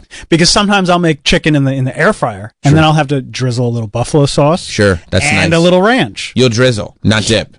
No, I'll drizzle. Yeah. That's nice. That's drizzling. You got to dip because you get the full ratio. Because I like it to soak it in. The buffalo sauce soaks into the chicken. Also, drizzling is classy. I'm a classy guy. Like, that's a dinner. You know what I mean? You put that on a glass plate. Mm-hmm. You know what I mean? Wipe the edges. That's right. Present it. That's right. Whereas a dip is more just like cash. See, if you're doing that, you should take the bowl, put the chicken fingers in, put the sauces, and then toss them. Toss. Yeah. That's a toss. And there's equal distribution. Well, that's a different thing entirely. I love equal distribution. There's a dip, there's a toss, and then there's a drizzle. I mean, sometimes you know what you do? You toss the raw chicken in the sauce. Okay. And then you bread it, and then you put it on the skillet. The cast iron is what I use, and then you drizzle after because the flavor's baked in. You take different drizzle, I hope. You could or not. Well, then you get salmonella. If the raw chicken. Of course. Yeah. You don't use the same bowl. Raw chicken? I thought you meant a different flavor. Right. No, same. Of course. You go right from the bottle with the drizzle. That is smart. So you cook it in there and then add it again. Yeah. So smart. Because it's more of a marinade. Otherwise, it's not like you don't get the saucy texture. You know what I'm saying? Every time I think I'm done learning from you. Yeah. No, it's the way to do it. Just hits me across the face. The Pope of Fast Food Review Bra, White Smoke, came up, and he was able to do a McDonald's chicken strips review, and we feature Review Bra frequently here on Sam Roberts Show. So let's hear what he had to say. Hello, everyone. This is Running on Empty Food Review. Well, hello, ladies, gentlemen, and everyone watching. Welcome one and all to this newest edition of the Running on Empty Food Review series. Yes. I'm your host, the Report of the Week. Thank you for checking in. Yes, Review Bra. A very heavily requested item, I must say, first and foremost. This is one of those items that I got a lot of comments for. Yep. And it really does make sense, especially considering it's a new release from McDonald's. Right. Although they have released similar items to this, because when you really think about it, this item is actually quite simplistic. When you pause for a second, there is a big thing to consider, right? There have been chicken selects. There have been like McCrispy strips is its own name. Like they change it a little bit every single time. However, I would like to say that with the inclusion of the McCrispy strips back on the menu, I feel like the snack wrap should return as well. Oh, 100%. It's crazy that it's not. You put one or two of those tender, probably just one, because the snack wraps are just quick, Put one of those, you put a tender in, just sprinkle a little shredded lettuce, some ranch, a little shredded cheese, wrap it up. Boom. I go through 10, 15 of them. Yeah, no sweat. No sweat. I love a snack wrap. Oh, yeah. Let's go back to Review Bra. From a big chain, so it gets people talking, and by the way, it's one of those hey, Buzz, again, I'm sorry. I realized that I'm maybe not being inclusive enough. Review Bra is a YouTuber that we have featured many, many times here on Sam Roberts Show. He's one of my favorites. He's been around for over a decade, and he's this skinny dude. He's in it for the love of the game. He wears these incredible suits, three-piece suits, has his hair to the nines. Combed and slicked back, and he sits there and he talks to us. He's the one who tipped us off to the fact that the Chick-fil-A fries were no longer any good. He's tipped us off to many of this, and I will tell you that when there is a new fast food item Like Troy just said, oh, this, as he put it, some broad said that the chicken McCrispy strips were not good at McDonald's. I said, until we hear it from Review Bra, I wouldn't take it seriously. Review, yeah, that's right. So Can I ask a question about him? I'm sorry. Please. Have we heard his real voice? That's his real voice. That's his real. Like, we're sure about that. I've not heard any other voice come out of that face. He didn't like change. It wasn't different. Like way back. In the day, and then he was like, "Oh, here's my character." No, it's like I don't think it's not. No, and yeah, to my knowledge, there is no character. I think that's him. That's him. Interesting. Like in my head, he goes to McDonald's with that suit on, and I think he does. Do we know where he lives? What, you try to dox Review Bra? Yeah. No, we don't dox here. Go ahead, Mike. I personally find myself interested in as well. That's my bad. Yeah, we don't do that. McDonald's once again is getting into the chicken strips or chicken tenders game, as they say. They used to be in it for the long run, right? Years and years ago with the Chicken Select. That's what I tried to tell you. Which I was a big fan of, quite frankly. Same and then ever Review since Bra. they discontinued the Chicken Selects, you know, they've had chicken tenders here and there that they've Remember I told for you? a limited time. And they'll You guys take could them just away sit from together and you, just talk. and Well, I they'll talk to bring the them back YouTube on video the same way, whether I'm on the air or take not. them away, I talk to him like and he's they'll, they'll do having that a conversation with me. periodically. Well, this time around, they have premiered new chicken tenders under the name McCrispy Strips.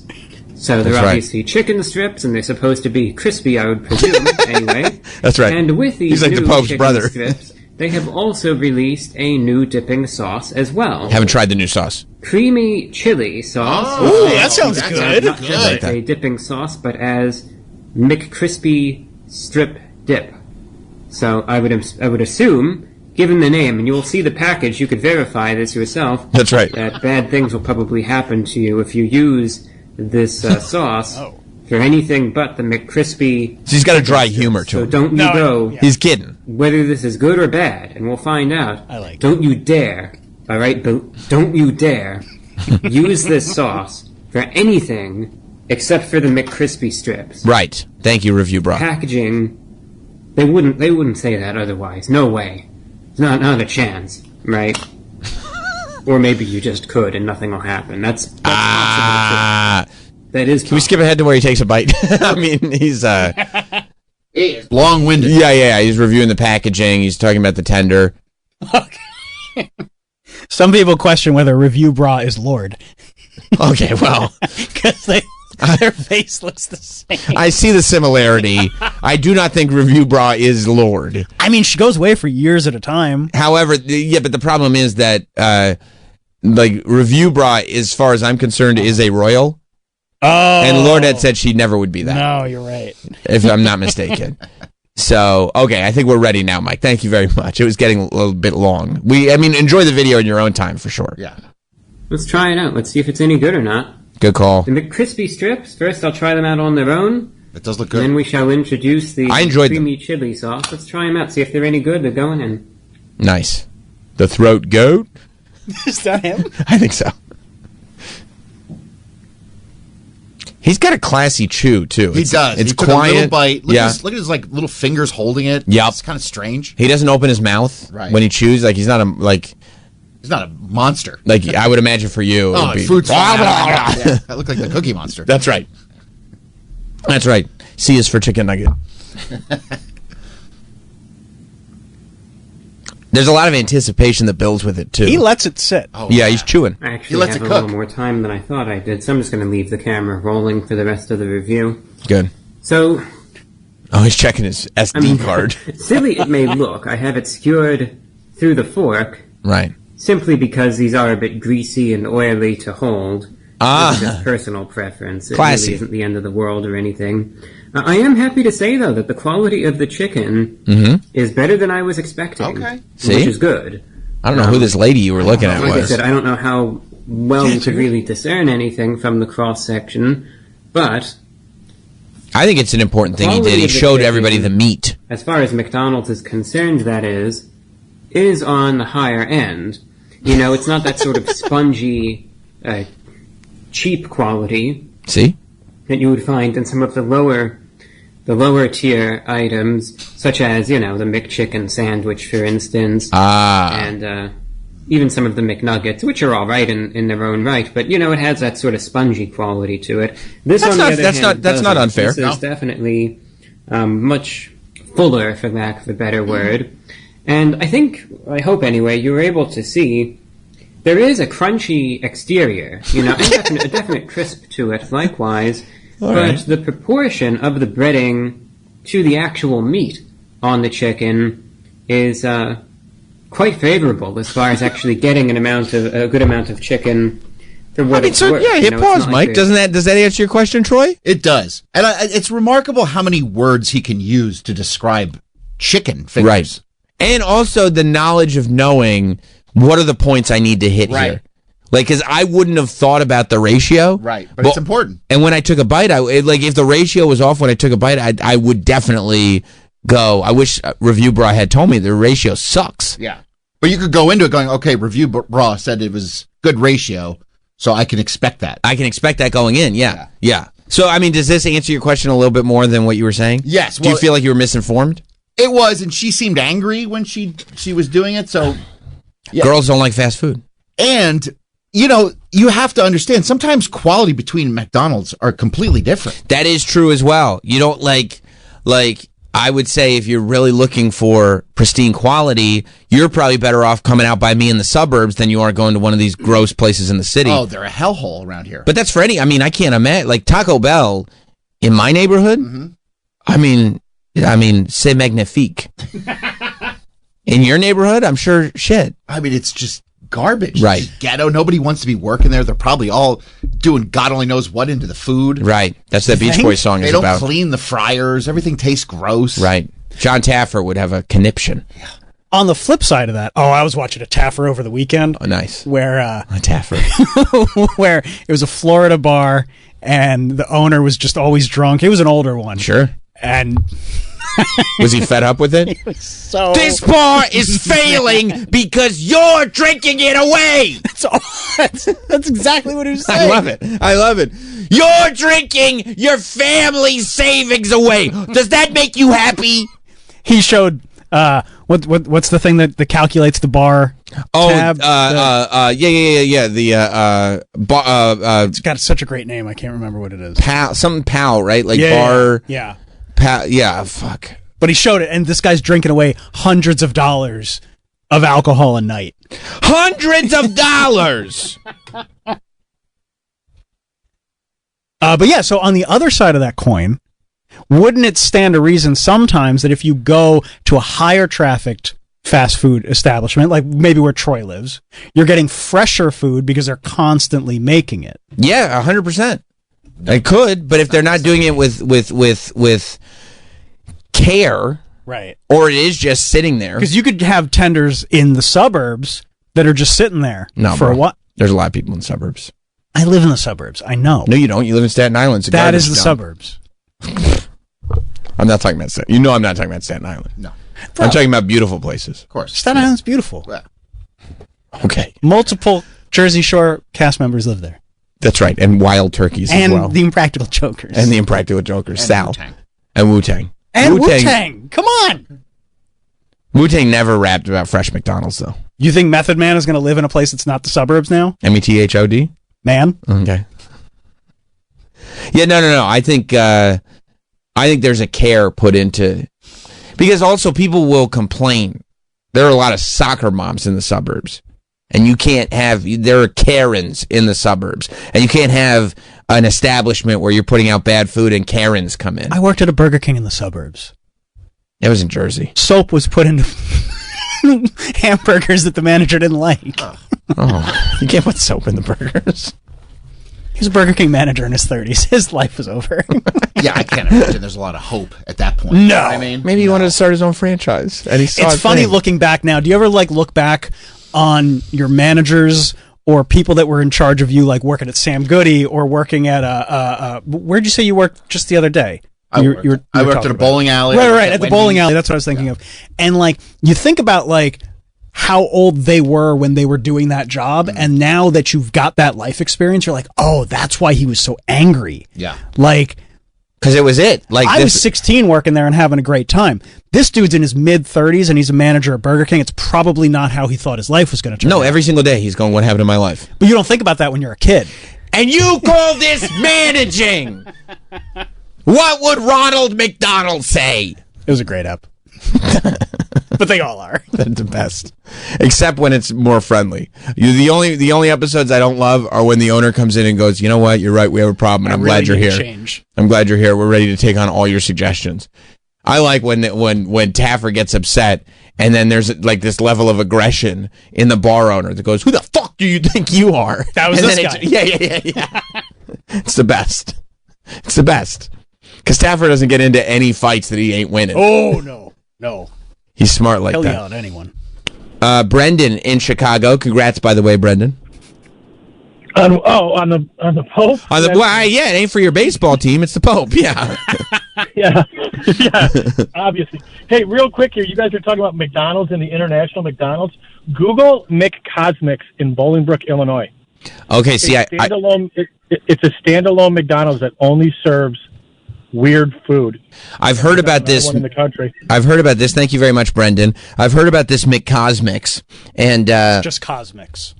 Okay, but it's a McDonald's owned place, but they really just specialized in like drinks. Like they really just specialized in like weird concoction drinks. Oh, I see. It's Cosmix, but it's not COSMIC. It's COSMC, like Mick. But I think it's supposed to be like almost like a fun Starbucks alternative. Because it's got all kinds of like mocha lattes and maca lattes and churro lattes. Like it's like whatever calories you would get in a McDonald's meal, we can put them in your coffee.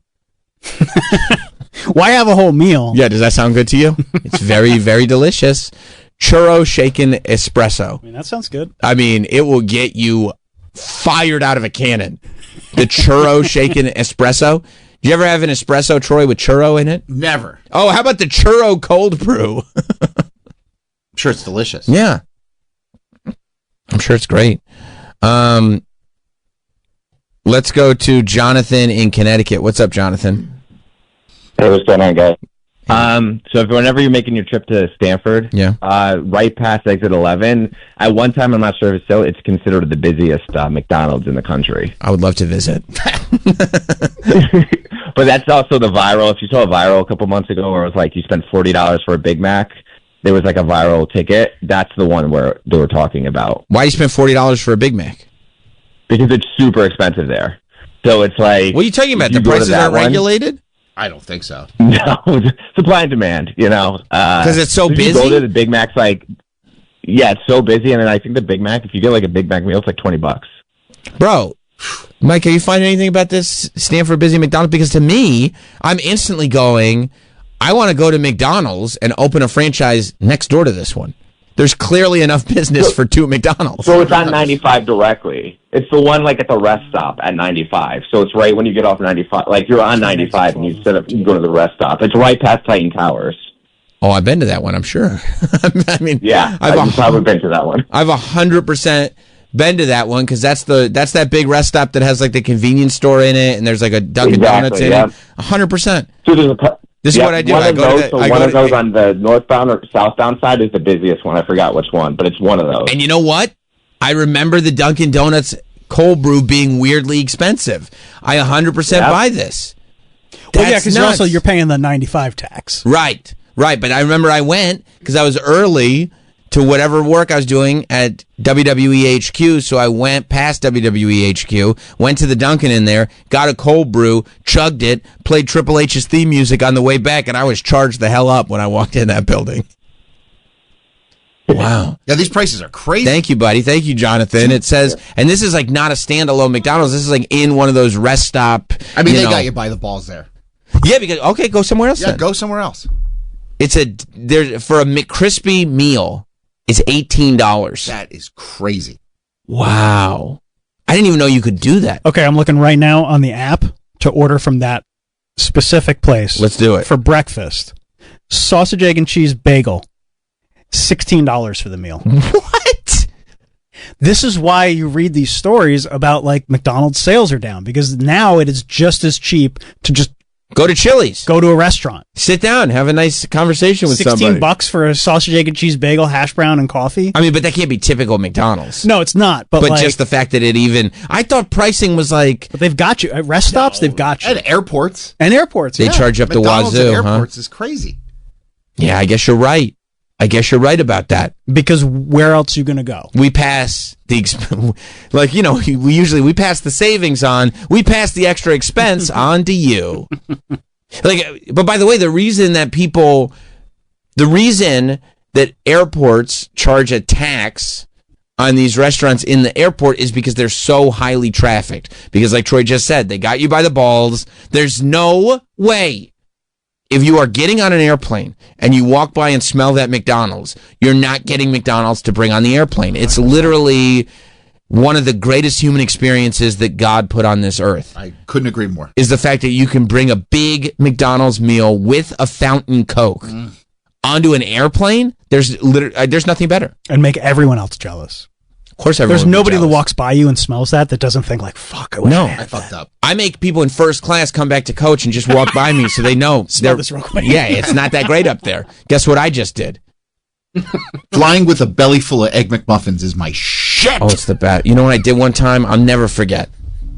I had like a 6 a.m. flight out of some godforsaken city that I was in for, I don't know, some wrestling thing. I got to the airport at like 5 a.m. and the Chick-fil-A was open for breakfast. Get the hell out of here. I got chicken biscuits, hash browns, and a Dr. Pepper. Damn. It was one of the best, and I was exhausted, but it was one of the best experiences I've ever had in my life. And I got 3 kids. But that's all to say the reason that they put these taxes on restaurants in airports is because they are so highly trafficked that you will make up for it because it's so highly trafficked. Except then the McDonald's and the restaurant owners, they go, no, we'll just charge you the extra and we'll just make the profit. Yeah. Like, that's not fair. Oh. You're not being fair. You're figuring this out You're not now? being fair. It's bullshit. Oh, they got you. They got you by the balls. That's why less people are going. There was a Shake Shack in the Newark airport, and there's a thing up that says you are charged a 6% airport tax. Yeah. So the prices are inflated on the board, and then they get you for another 6%. How about you eat the 6%? They're not doing it. Not doing it. There's so many more people coming to this place. You eat the 6%. And they're like, why? Are you going to leave if we charge you? Yeah, we're going to go. No, I guess I'm going to stay. You're going to go to the Hudson News and get a stupid wrap? Right. It's been there for 2 weeks. Enjoy it. Yeah, have fun. By the way, your flight's delayed for 2 hours. You want to go home? Yeah. I don't think so. You want to go through security again? Your flight's delayed for 4 hours. You want to go through security again? No? Why don't you have a bite to eat? Sit down, give us 6%. Relax. Enjoy yourself. Yeah, exactly. And also, you're going on vacation anyway. You counting your money? Yeah. Those prices are crazy. That's crazy. 2 cheeseburger meals, $17. Look, Stanford is beautiful. This time of year. And they got money. That's a lot of wealth in that area. Well, they're Greenwich. How far is that from Stanford? It's close. Oh, okay. It's close. Yeah, but there's gangs in Greenwich. You're thinking of the Mean Street Posse. All right. They weren't as scary. You're talking about Pete Gas and Joey Abs? Yeah. And Rodney? They were scary to me as a kid. They were scary. They had those sweater vests on. Yeah. Adam in Minnesota. What's up, Adam? No Adam? All right. Goodbye, Adam. That's it. He's passed on. John in Virginia. Sam, your phone screener made me feel bad about this call when he asked why I thought you guys would be interested. I do appreciate you circling around to make it work. Well, I don't know. I am not promising to make it work. Motherfucking goddamn it. Thursday night, I've lost 117 pounds since August. Thursday night, I was working out of town. My wife and daughter found this deli with these amazing meatball subs. She was telling me how great they were and everything like that. And I said, damn it, I'll want one. She said, all right, I'll pick you up the meatball sub on my way home from work on Friday. She got me Subway. Fucking Subway. I said, what happens to these amazing meatball subs? She said, That's all the way across town. Subway was on the way home from work. Fucking Subway. So They you're got meatball subs. Instead of the So let me put this into context because I get what you're saying. I also can understand why Troy was like, well, okay, big deal. So I like, by the way, that you are so upset about this Subway scenario that you're like, I can't talk to my wife about this. I got to talk to somebody. I'll call the radio show. I appreciate that. I appreciate that we are that outlet for people. So you're sitting there, right?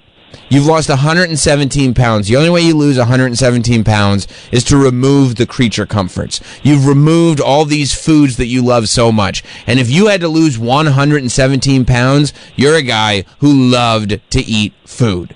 You finally get to this... Right. You finally get to this place where you're like, you know what? I've lost enough weight that I can treat myself to this one thing. You find this one specific meatball sub. You say, this is it. This is the thing. This is the reward for all that weight loss. Your wife says we can't do it right now, but I'll tell you what, on Friday, I'll get you that thing that you've earned. You go fantastic. For the next however many days, all you're thinking about is that meatball sub. You're not thinking about you don't need sexual gratification. You're not thinking about your wife. You're not thinking about work accomplishments. You're not thinking about your favorite sports teams. You're thinking about that meatball sub. And then you wake up and on a Friday morning, you wipe the sleep out of your eyes. People come to you. They go, "Did you hear about the new pope?" You go, "I could give a fuck about the new pope. I'm thinking about that meatball sub that I am getting today." You drive all the way home. You go, "It's meatball sub time," and then you see that green, yellow, and white wrapper, and you go, "You have got to be kidding me." She knows she told me this, Daily does. She said that a meatball sub comes with cheese on it. And then she said if you want, like, mayonnaise, I love mayonnaise on my subs. She said they would take melted cheese, put it in a little cup, put the mayonnaise in the cup, and mix it up to where the mayonnaise was already melted in with the cheese, and pour it on top of the sub that's already got cheese on it. John, I don't know how you're functioning. Well, she did get Krispy Kreme donuts, and I sat out on the deck all night until they all went to bed, and I ate all the Krispy Kreme donuts. I love, by the way, and it's probably because you're so upset about that meatball sub scenario that now you're going to work that anger out by putting the 117 right back on. Nah.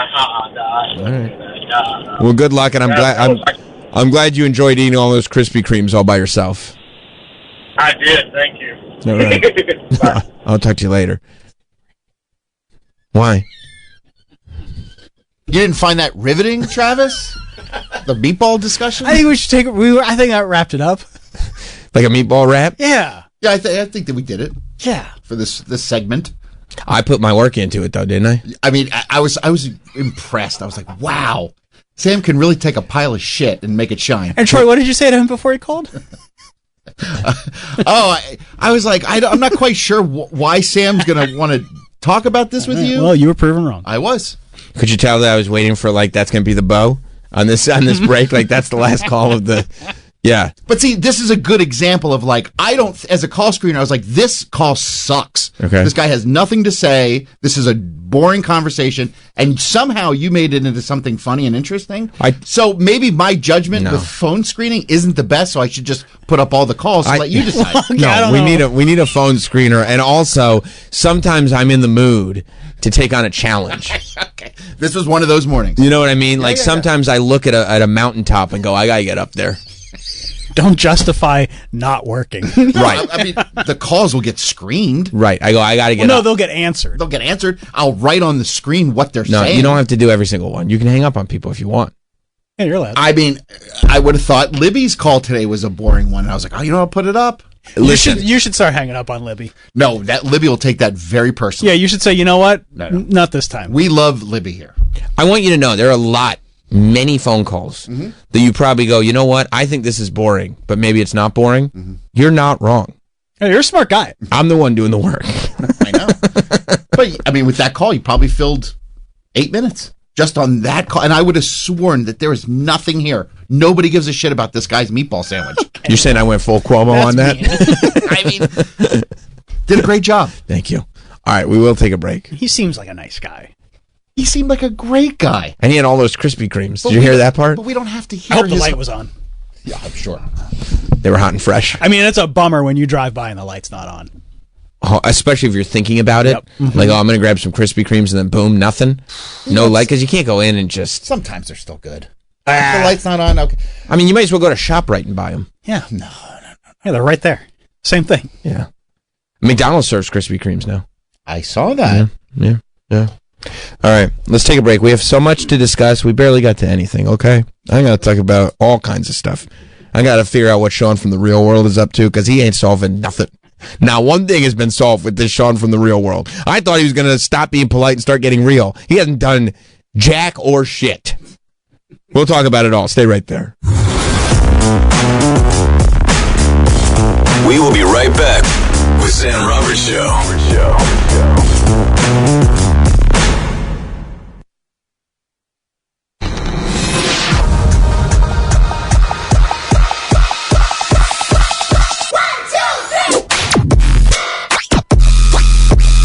We're back with Sam Roberts Show.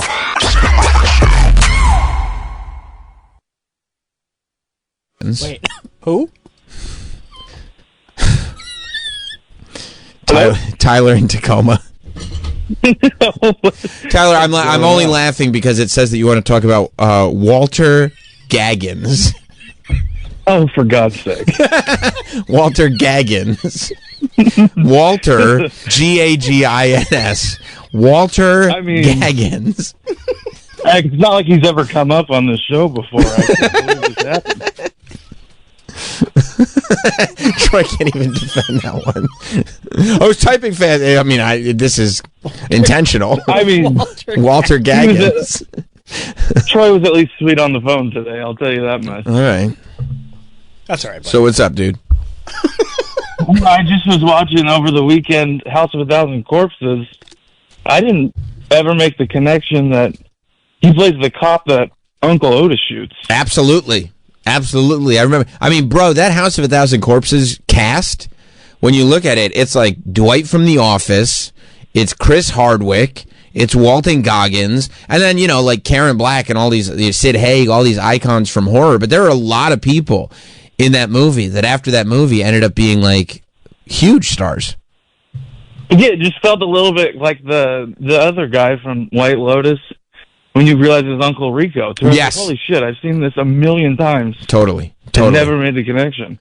Thank you, buddy. All right, that was all punching out. For Thank sure. you very much. Yeah, you got it. Yeah. Yeah, but Walton Goggins is like a sex god now. Every single thing he did on SNL was like, everybody wants to have sex with him. I was like, it feels like it might be getting to be a bit much, but... I didn't watch any of it. Was it good? It was SNL. It was like not like... it was what it was. It was like, it didn't feel like... Sometimes... I didn't see any clips going around. Yeah, that's what it felt like. I wasn't offended by it or going like, this is the problem. It was just like, okay, I get it. It felt like a lot of it was typical SNL when they start going like, I understand the premise of this sketch, and it felt like it didn't move past premise. Oh. You see what I'm saying? But... Oh, well. Oh, well is right. Do you see the emergency pod dropped on Sunday morning? Yeah, I saw. Siren was blaring, dude. Yep, I knew. It was an emergency. No, there was a pay-per-view. So. So it must have been an emergency. There was. It was an emergency. I slept on it and then put the emergency out the next morning. So that's not much of an emergency. Well, no, it was an emergency because I thought about it. I slept on it and thought about it. I was like, you know what? Now that I think about it, this really is an emergency. You can't have a retroactive emergency. No, it was still an emergency. The emergency was still happening. Like if you go to sleep and the oven's on and you wake up and the house is on fire, the emergency is when you wake up. Yeah, I know, but you should have taken care of it the night before. Well, you didn't think about it. You were thinking about other stuff. What can the emergency, it strikes when the emergency strikes. Okay. Although it is funny now that I put out an emergency podcast and like immediately comments start going, Trev's going to hate this. I appreciate that. I'm glad people are listening. Yeah. We lost a legend. We lost the great Sabu. Sabu, your mama threw a coffee table from the Insane Clown Posse lyric. You know that's what one of the things that Juggalo does? What's that? Sabu, your mama threw a coffee table. I did know that. Now it's nice to put the reference together. Right. ECW legend. Absolute ECW legend. He brought tables to America. Now everybody's throwing everybody through tables. It's crazy. So that was a bummer. It was a huge bummer. Yeah. Huge bummer. Because that was one of those guys that, like, not just iconic, and for a generation growing up then, like, he was not only doing some of the coolest shit, like, he was one of those guys that you would just see, whether you were a wrestling fan or not, you would just see videos of what he was doing, and it would be mind-blowing. Because he would just, like, throw his body out of the ring and just land on you. You would not, like, his back, his leg, his whatever. He would just completely, like, just do 7 flips in the air and land on top of you and break through a table and 2 chairs. I can't tell you how many friends I had broke furniture in their house because they were trying to Sabu people. And that's what it became. That's what you would call it. You'd be Sabuing people. Oh, you should Sabu him. And he was still going. You know what his last interview was? No. A week ago on Legion of Skanks. Really? As far as I know, the last interview. As far as I know, I didn't see Sabu interviewed anywhere else since then. But he was at, like, the Stand or wherever they shoot it, you know. Yeah. And he was on Legion of Skanks, telling them about the time that he was in a fire barbed wire match, and they didn't really realize that the fire was going to get so hot that you wouldn't be able to breathe in the ring. And, like, their flesh started melting to the canvas, and they realized, we got to get the fuck out of here right now. Goodness. Yeah, no, it wasn't well planned. He was only 60. I know. How did he leave us? Don't know. Yeah, they haven't said. They haven't said yet, but he was... too early is what I say. Yeah. In pain, in mourning is how he left us. He lived a chaotic... He left us in mourning. And us in mourning, yeah. No, he was one of those guys that, like, when you're in high school and you're watching ECW, and it's him and Taz and RVD, 100%, and Sandman, and, like, all these people that you're like, you stay up till 1 o'clock in the morning to watch on the MSG network, and he was the guy that made you think, oh, this is why it's on at 1 o'clock in the morning. Like, it wasn't just because the time slot is so cheap. That's why it's on at 1 o'clock in the morning. Like, when Sabu came out, you're like, oh, they can't put this on earlier. Like, you felt back then, like, I shouldn't be watching this. Exactly. Like, and this is real. Cool. And it's too cool, and it's too real. And he's highly influential on the pants that Troy wears to this day. Baggy? Those are Sabu pants, for sure. For sure. And he looked, can I tell you something about Sabu? He looked fucking awesome. So, what does that say about you? I'm fucking awesome. That's right. That's right. That's 100% right. Yeah, it's a bummer. So, rest in peace to Sabu. Hopefully, not rest in peace to the Knicks' chances. They got clobbered on Saturday. We were talking about the Knicks, and everybody was very excited. In Boston, they came back from 20, 2 games in a row, game 1 and game 2, beat the Celtics, and then on Saturday afternoon is when the game was, back in New York, and they got clobbered. What was it, like 115 to 90 something? Yeah, I mean, it was never close. No. Like, the whole game, it was never close. And then tonight is game 4, right? Tonight's game 4 at the Garden. I think the Knicks are going to do it in 3. I mean, that's not possible. Oh, okay. All right. So I don't know why you would say that. Okay. I mean, the earliest they could do it would be 5. Interesting. Yeah. I hit you with an Elon interesting in that. I was going to say Knicks in 3. Good thing you corrected me. I would have sounded stupid. Yeah, that can be very disheartening because now, like, the Knicks losing as bad as they did, because the Pacers are still. I told you about the Pacers. Listen, yeah, I told you about Indiana. Cavs are in trouble. Yeah, because the Pacers now are up 4-0. Right? Then that would mean that they swept and the series is over. I thought we were going to get Pacers in 6. They're up 3-1. 3-1.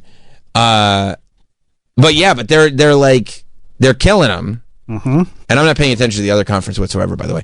But Western, is that the coast they used? Okay. I thought it was North versus South. I thought they go Civil War on this. No. So yeah, I mean, I think it's going to be very difficult from a just spiritually, right? Just from a like momentum wise, it felt like Boston dealt the Knicks a crushing blow of reality. Yeah. On Saturday. Well, I mean, and now it's like you have to win 2 more. You still have to win 2 more, and not 1. If it was 1, maybe, but 2 more. And you still haven't. technically played great this series. You've been down 20 plus in every single game. Correct. You can't count on the fact that you're going to get lucky in the last quarter again. Exactly. And also that, Boston is not going to learn from this. They're not going to make the same mistake. They always say, never make the same mistake 3 times. But realistically, like Boston, I'm assuming will go like, okay, look. No, they stuck to the same game plan and it works. Right. Yeah. Right. So it'll be tough. We'll see. Yeah. We'll see. I know Hot Dog's back from vacation, so he'll be. Oh, is he? I think so. Finally? I mean, otherwise he's got permanent residence in Greece. But hopefully he'll be able to have time to pretend to be a Knicks fan. And then, you'd hate for the series to end, and he doesn't even get back. And Hot Dog doesn't get to pretend to be a Knicks fan. This is the whole thing. And then, Mike, I saw they announced Dallas's opener was going to be in Philadelphia. Yeah, on Thursday night they're opening the season. Is that at least the rumor? I don't know. Was the schedule announced? I saw they've announced teaser a couple weeks ago. the announcement of the schedule. Right. I don't know. Everything that I saw said that they were going to play the Thursday night game in Philly against the Eagles, and they'll probably win, right? I mean, who the hell knows what happens over the course of an NFL offseason? Right now, it looks like... Well, if you watch that HBO show, you do. Right now, it looks like the Cowboys are putting together a better roster than last year. I hope so. Dak got his hamstring torn off the bone, so we'll have to see how that recovers. That's hopefully a big one. Hopefully, Dak will recover in time for the postseason because that's where he really shines. Well, I could show you some game film to actually confirm that statement, Sam. You know that's an argument that I'm willing to have for a very long time. I had no idea. Yeah, that's the one argument where Mike will put radio aside and go, "Nope, we're fighting to the death on this one." And I can't help myself. So yeah, but yeah. That's what the heavy rumor is. I did see that kicking around Twitter in football land. Yes, and then schedule drops Wednesday at 8. I know because they made those ladies made that big announcement. Yeah, it was good. Huge. I can't wait. I mean, I don't know how this information could have leaked before the schedule announcement. Mm. It's such a highly esteemed. But they were lock and key. You would have thought. Yeah, you really would have thought. Like the Oscar winners. That's right. By the way, I've been thinking more about this. The Oscars? The Golden Globes. Oh. We need to find out if we are eligible. I'm sure. Our show's on demand. That's a podcast. That's a podcast. Because if we are eligible, I think we should put together a show that we could submit to the Golden Globes. That is a great idea. Don't you think so? Yep. Troy, you think you could come up with some ideas that are Golden Globe worthy? Yeah. Yeah, the answer is yes. Good. Sure. Yeah. Good.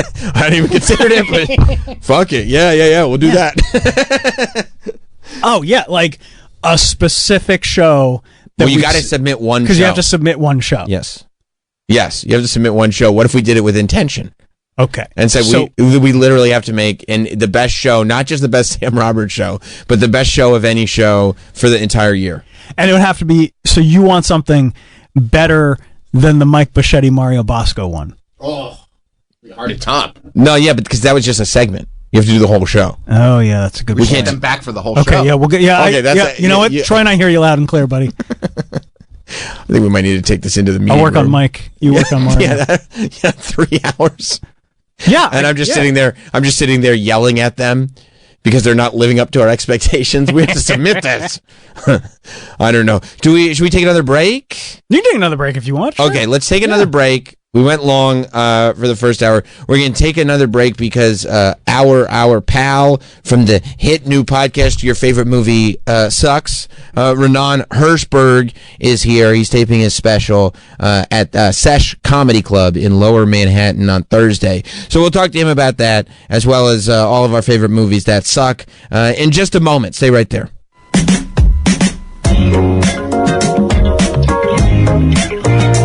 We will be right back with Sam Roberts Show.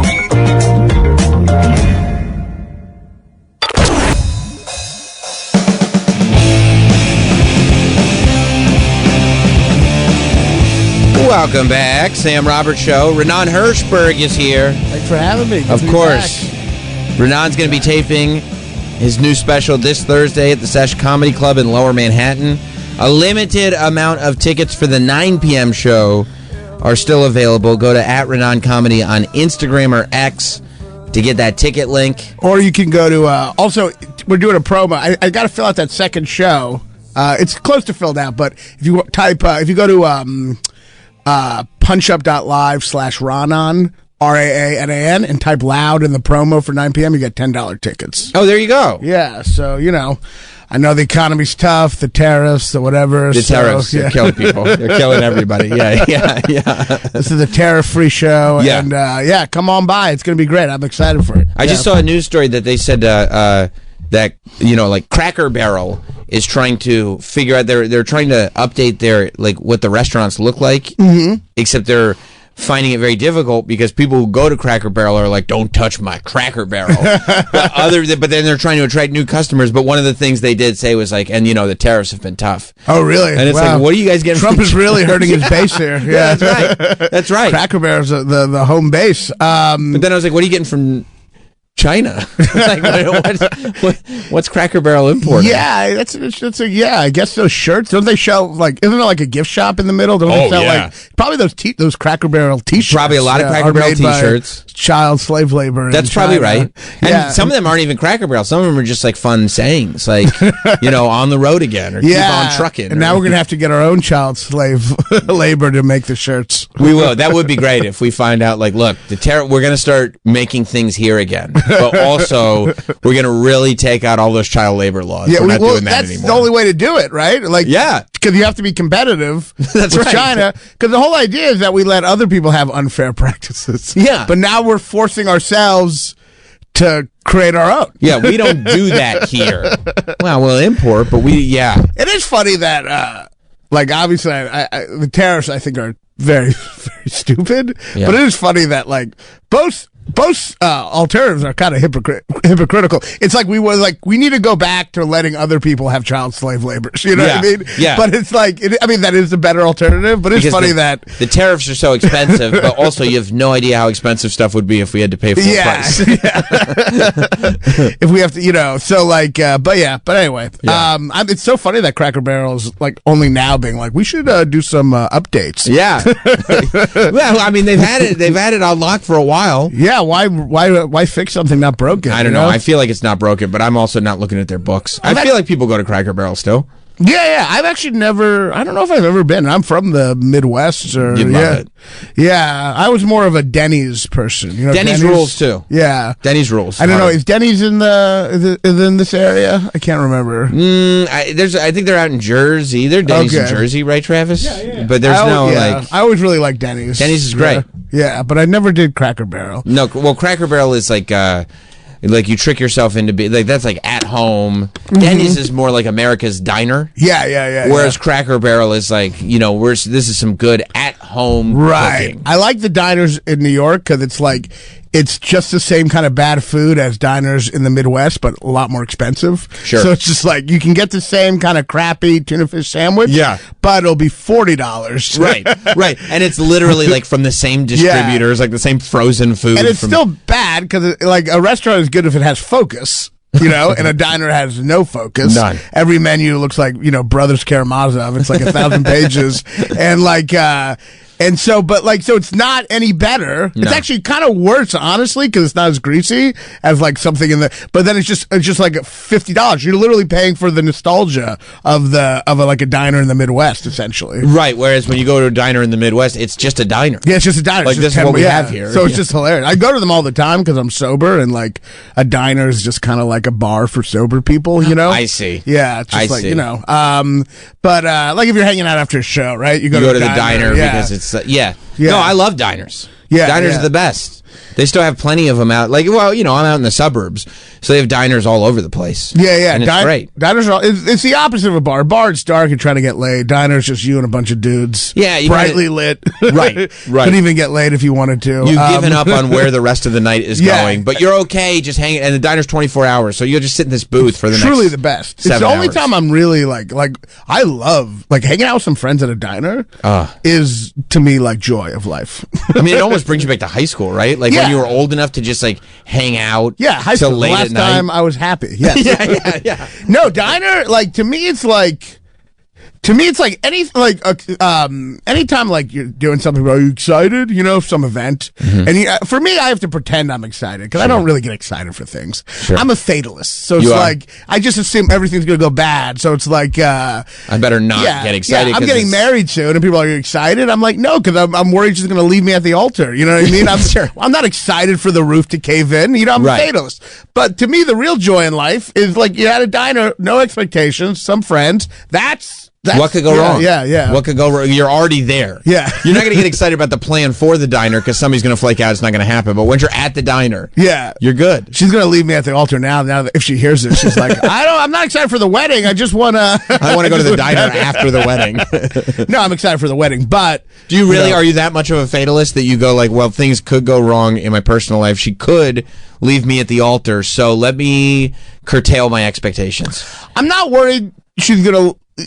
I mean, I'm not worried specifically for that, but I do curtail my expectations. I do believe it's a Jewish kind of fatalism where you think if God sees you excited about something, he'll crush it. You know Interesting. What I mean? So you have to hide your excitement. You have to assume it's not going to go well because if any excitement triggers the universe to destroy the thing. You know? Right, that's it. So, like, no matter what, it's not even about being in a certain position in life. It's just this universe is built by God to make sure that you don't get too excited. Yeah, this is the best promo for my special taping. Come to my special taping, you might die.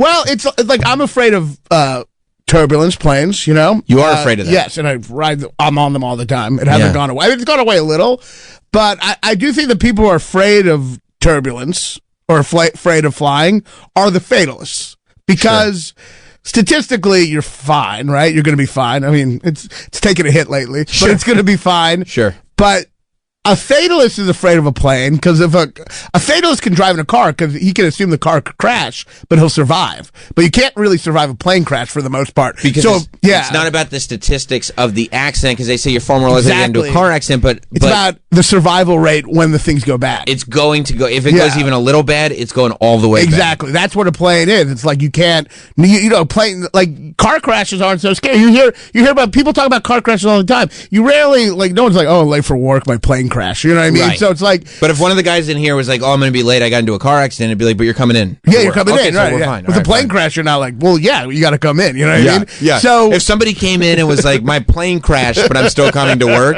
I'd be like, oh, we got to hear this story. Yeah, this is great. True. I guess you would demand them to come in. Yeah. But if they said, like, my car crashed, I'm coming to work. Like, who cares? My car crashed earlier today too. Not special. So everyone afraid on a plane is I think a fatalist. They're not. The objective reality is not. The objective reality is that you'll probably be fine. Yeah.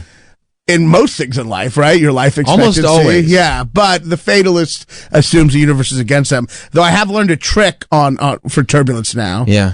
Which is really helping me. Which, if anyone is listening and afraid of turbulence, try this next time. When you're on a plane, it's shaking. Just close your eyes and think about all the dreams in your life that didn't come true. Okay. And eventually you get so sad you're kind of okay dying.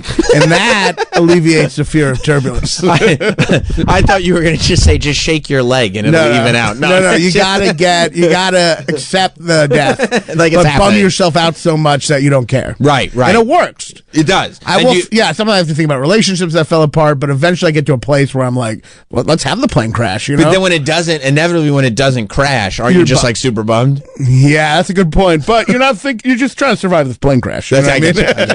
Every time a plane lands, I think it's like I really miracle. do. Yeah, are you an applauder? I'm not in my soul. I am. I wouldn't do that. It is funny that people applaud. Like, it is really funny. Kind of the people who applaud, I guess, are the ones who thought they were going to die. Yeah. But no, I mean, but isn't there at some point? Don't you just go like, look, everything has been fine. And not only has everything been fine, but like I went out and pursued this very atypical career in comedy, and somehow I have figured out a way to survive through life and still be a comic, and clearly this is what you're doing for a living. I like how you're like, you should have perspective. Look how crazy it is that you have a career. That's right. The fact that you have a career should alleviate any of your fears. Clearly things are working out on a magical... Well, yeah, I mean, the truth is I've gotten a little better, but if it's shaky, if the plane is shaky, it all goes out the window. This is it. Yeah, it's just like, well, to be fair, maybe statistically you're fine, but we're not robots, and you are in the sky in a chair that is shaking.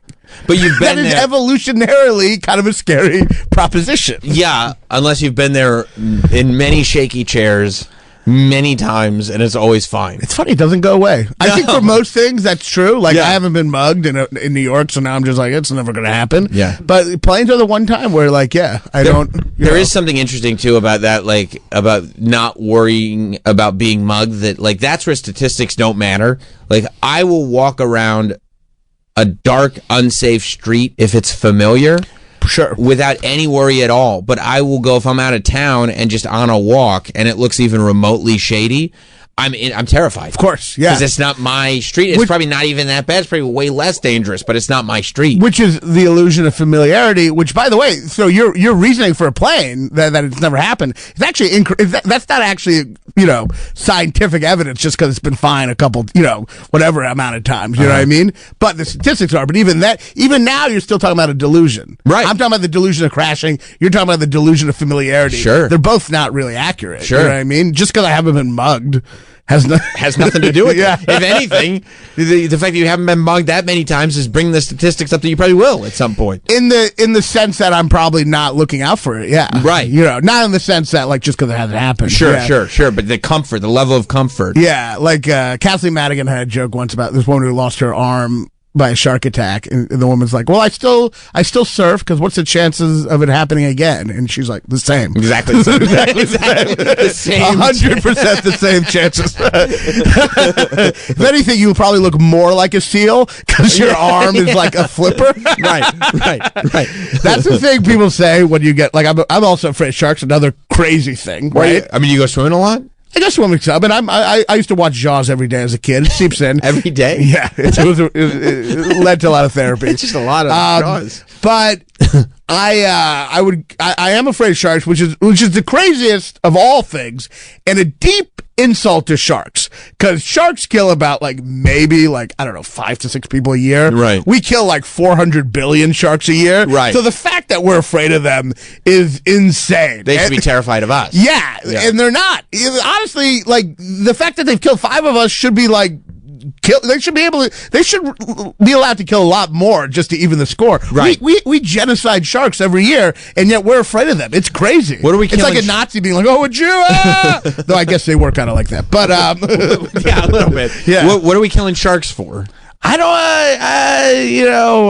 There's in Asian culture, they work for certain aphrodisiacs and all sorts of stuff, soup and everything. You know? Ever have any shark pills, Troy?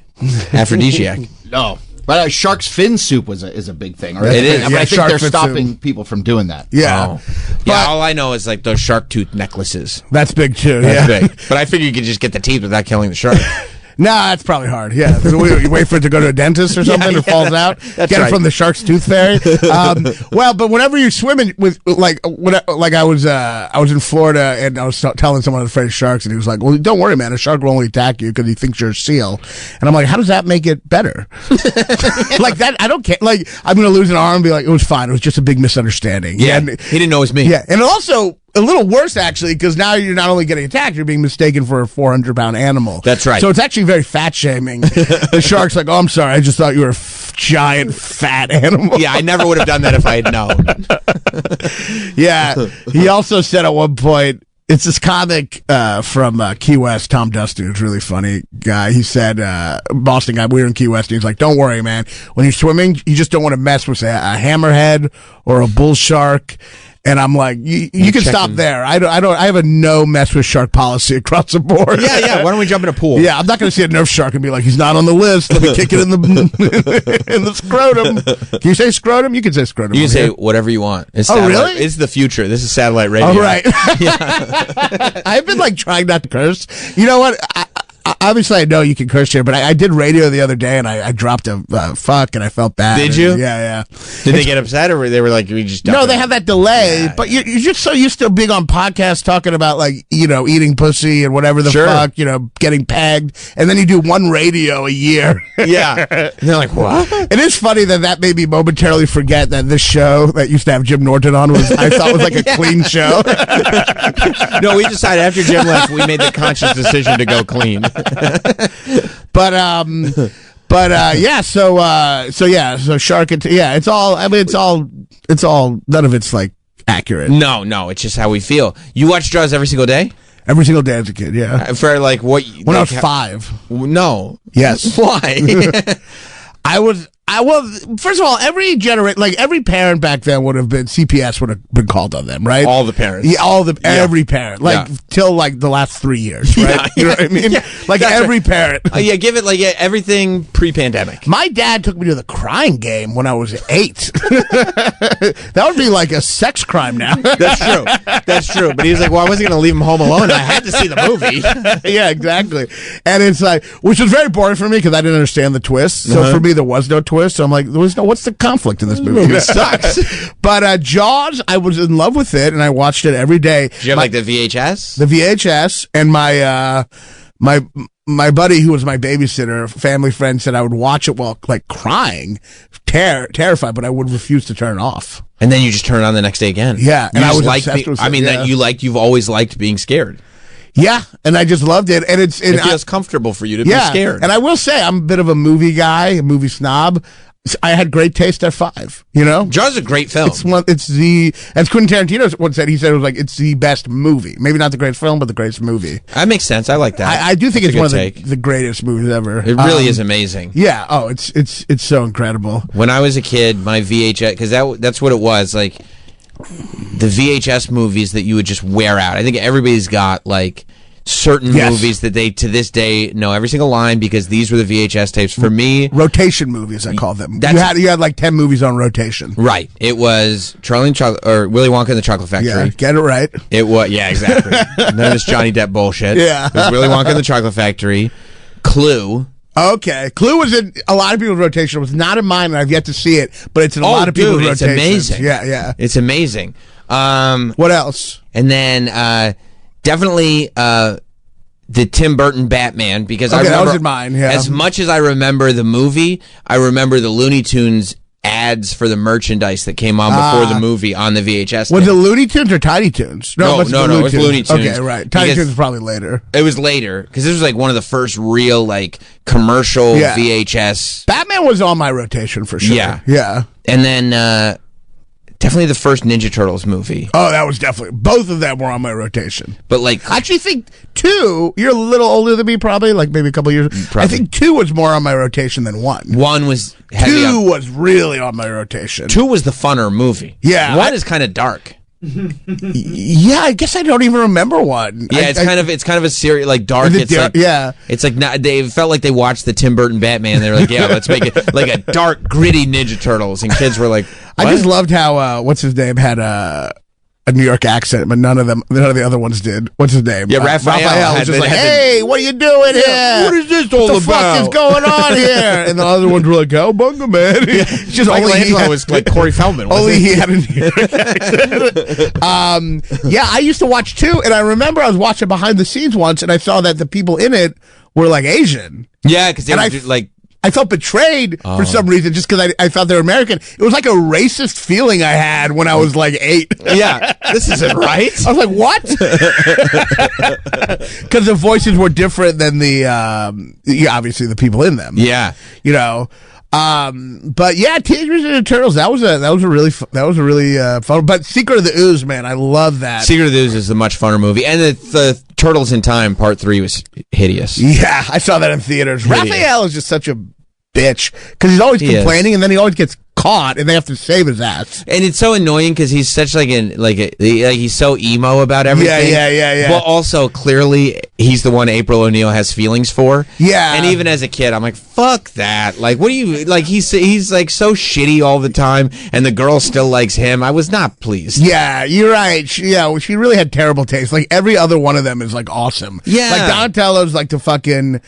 He's like the scientist, right? Yeah. Leonardo's the leader. I mean, even Michelangelo is, he's at least a stoner guy. He likes to hang. But yeah, really, those movies showed 2 things: that women have bad taste in men or turtles, and that also There's a narcissist in every family. There's a narcissist in every That's group. true. Raphael, there's always one person in every community that brings the whole fucking thing down, and Raphael was that. He was just a needy, like, narcissistic guy, you know? So when did you go like, okay, what's wrong? Right? Oh, just every time you bump that, it's just oh shit, it's rattling in my headphones. Oh, I'm sorry. Oh, what's Shit, you bumping? sorry. Oh, he's bumping the mic. He keeps moving around. Oh, I'm sorry, man. I thought you were offended by my Raphael. I thought it's rattling in my head. I'm sorry. I thought somebody had passed I gas. thought you were going to oof. I thought you were going to beat me like, up. I thought you were going to be like, take that back about Raphael. He's the fucking best. April had great taste. There are people who still to this day are like Raphael is the best. The narcissist, the one in every family. Yeah. You know, Travis, you like Raphael? I was just going to say. Yeah, I call thought that he was one. the best. Yeah, you did. Yeah, you did. You prick. Yeah. I knew that. I'm gonna guess Troy like Michelangelo. Yeah, of course. Yeah, party dude. God damn it. Yeah, I know. I called that. I guess we know. Yeah, if we were the Ninja Turtles in here, I'd be Leonardo, obviously, The the leader, leader. yeah. Mike would definitely be Donatello because he's more machine oriented. Mhm. You would be, I guess I'm stupid Raphael? narcissist Raphael who Son thinks of a he's the bitch. leader, but he's definitely not. And He's the problem, yeah. and Troy would be Michelangelo because you're a good hang. That's right. And then Renan, you could be April, and we'd all be trying to like have sex with you. I thought you were going to say Splinter. Well, I'll be we the- need a leader. I'll be the guy who delivers pizzas. Yeah, that's right. Who's late? Who's got? That's right. No, Home Alone was also on the rotation. Home Alone was on first the Home rotation. Alone was on for the me. rotation. I watch that now, Home Alone, and I'm like, shh. I find that movie to be so sociopathic. That kid. You find Macaulay Culkin's character to be sociopathic. Yeah, I feel like I'm alone in this. Everyone's like, it's such a fun movie. I'm Yeah, I like, find it to he be is very a fun. psychopath. How so? Well, Because he doesn't want to share the bed with his bedwetting cousin from Succession? no, because he chooses to torture these criminals as opposed to just getting the cops. And the torture is insane. And it's crazy. I'm the only one who sees this. Everyone else is just like, no, it's a heartwarming movie. It is. He puts a nail Right. on a stair, knowing that the guy's foot is going to go on the nail. That's right. And then he laughs about it. If you could check, he'd probably be hard while he was laughing. Probably. It's like insane. But dude, this is how. But this He is lights them on fire. Right. he is like, it's so cruel. right to the point that their head is on fire. Yeah, and it's insane, and everyone's just like, it's such a heartwarming movie. It is not a heartwarming movie. I truly believe, you know how he did Good Son, Macaulay Culkin, where Yes. he's a sociopath? Yes. It's the same movie. It's the same character. Same character. It's the same, I swear to God, it is the same character. This is what happens to Kevin. Yeah. This is what's next for Kevin. What's so crazy, too, is... and it's the same treehouse that he tries to throw Exactly, Elijah Wood exactly. out of. It's what's so crazy is that Macaulay Culkin goes to the church in the middle. Right. And he talks to that guy, you know, that loser guy, or the guy, you know, yeah. This part is insane. The loser guy, is that his neighbor? Or the neighbor guy, or not the You thought loser, he was but a loser? not the Fuck whatever that guy. to his son. But yeah, he couldn't even, his son wouldn't even talk to him. He had those big boots on. What a fucking loser. But the guy gives like a heartwarming story, and the message Macaulay Culkin takes from that Right. is, I'm going to torture these criminals tonight. That's literally the message. That's vengeance. It's vengeance. It is not it is Christian in the old school vengeance way. All right? Right. That's what it really is. I mean, they're basically crucified. No, you're right. So you're saying that in this movie, if there is a Jesus Christ, it's either Harry or Marv. Pretty much. They're Yeah. the thieves. And They're honestly- the two thieves next to Jesus. Honestly, probably Marv because he had a more pleasant disposition. Yes, he The did. Daniel He is Stern more than the character. Jesus character. Yeah. But look at it. Look at this right here. Okay. You don't just put a nail. He puts tar on the steps so they have to take off their shoes. Ensuring that it's barefoot, even the Ensuring socks. that it's barefoot. The socks And will then be gone. What kind of... Only a psychopath. How else would he be? Only a psychopath. How else could he ensure that the Look, nail would penetrate the foot? This is Saw. This is fucking Yeah. Saw. Yeah. There's also, it's really funny too, there is like a very vulgar line that the thieves say at one point, which also, once again, I really feel like I'm alone in this and everyone's just blind to this movie. Home Alone? Yeah, I'm alone. Everyone is just like, everyone's just like, this movie's so fun and heartwarming. It is. There's literally a part where Joe Pesci is so mad, and it comes out like 2 minutes after this. Joe Pesci goes to Macaulay Culkin, I'm going to rip off your nuts and boil them in hot water. He literally says Nuts? that. Yeah. Did he say nuts? I don't know if he's... I don't know if he says balls or nuts, but it's basically that line. Whoa. It comes out a little Whoa. bit. He's like, I'm going to rip off your balls and boil them in hot water. Who's Chris Columbus Isn't that doing? insane? That's it. That's an I insane don't line. know that line. I'm going to rip off the balls of an 8-year-old kid, and which I think might be pedophilia, right? If You you're can't ripping rip them an off. 8-year-old's balls off. Yeah, You can't and do that. boil them in hot water. This is Jeffrey Dahmer. That is it. like they're insane. This movie is insane. I'll snap off your cojones and boil them in motor oil. Motor oil. But still, that's cojones. His balls, his nuts. I mean, it's a little a more kid. family friendly. He's a kid, though. You can't. Is that not insane? You can't talk about a kid's cojones. Is that not insane that that's a line No. in a children's movie? But Marv is a sociopath, psychopath. Marv doesn't. Wait, who was Joe Pesci's character? What's his name? Oh, Harry. Harry says it. Harry's a bad guy, though. He's a villain. I know, but for a kid's movie, for the line to be, I'm going to cut off your balls and boil them in Cojones. motor oil. No, it's tough. It is tough. But I do think that most 8-year-old boys, if they were like, there's a robber trying to get into my house, they would love to concoct a way to torture them. They would make a torture house. Maybe, but I will say this. If that movie happened in reality, he would be taken to psychiatric evaluation after this. Like probably serious psychiatric evaluation. He probably would. I mean, it's a lot of violence. He's not just defending his house. He's torturing them. That's right. He's torturing almost them. luring them into the house. And by the way, he could go to the cops. I know his phone line is off. Phone line's off. But he could tell that guy. He could, the guy he's talking to in the church, he could clearly go to the cops. He doesn't want to go to the cops because he wants to torture them. But he also doesn't trust the cops because one of them was dressed as a cop in the beginning of the movie. But I don't know if that's... It's instilled a deep distrust That's of a law good enforcement. point, but I don't know if they really developed that. I assumed it. I guess that's a point, but clearly he knows not all cops. Just go to the guy he's talking to. Just say the criminals, but he doesn't want to. And he doesn't want to bring in the cops. Guys, I'm over here. Yeah. I'm over here, guys. He's excited. Right. He's excited to torture them. Right. He is evil. Right. He is evil, and it's a dark, scary movie. And the message is, if someone's a criminal, they don't have real feelings. We should torture them. You know, all they want to do is steal stuff. He's the one who wants to inflict physical pain. You're on the criminal side. I don't support crime, but like you seem like you support crime a little bit. You're like coming off very defund the policey. I don't support crime, but I do know that like there are a hierarchy of immorality. Right. And like if someone breaks into a house and you find out the guy there had put like nails and lit them on fire, you'd be like, I think this is overdoing it. Okay. You know what I mean? I see what you're saying. You know what I mean? Like I do think we have to break free from just like this conventional morality. Like obviously being a pedophile is bad. We can all agree on that. Yeah, I can agree on that. Travis? Okay. Yeah, I'm good with that. But the catch a pedophile people are just as sociopathic. The people as pedophiles? Yes. The people who film them. This is your take. This ain't my take. The people who film them to get YouTube views. Right. Are like, I see where he's going. They're they're All sociopaths. right, jump on and board. sociopaths. Troy, you see where he's going? Yeah, I'm steering clear. I understand what he's going to say. Those people are exploiting someone to get views. That's a sociopath, and they're like catching them and being like, "We're going to tell your wife. We're going to tell you." Those people are those are sociopaths who are exploiting our hatred towards pedophiles, right, to get their own sociopathic behavior out under the guise. This is the worst promotion for my special ever. Come to my special this Thursday. I promise I have none of this talk in it. That's not how I thought he was going. What? But you don't think there's? Well, I think there's different. There's like the classic Chris Hansons and everybody that I believe are actually trying to do good, and then there's some what? That guy's not trying to do good. Chris Hansen? No one who creates a TV show out of it is trying to do good. Whoa. No one who like. Okay, good. I told you to get out of this. Why did it have to be a TV show? I mean, for ratings. For ratings. But What? it also educates the idea. It educates parents as to what their children may be doing online. No. Yeah. But there are some. I mean, we've watched them. Some of these like guerrilla style like YouTubers that are evil. Yeah, that are like beating up like alleged pedophiles. Right. And kind of feels more like you're doing it for yourself and not for the greater good. I guess physical assault is the difference. Well, that's where I thought he was going. Well, he hates Chris Hansen.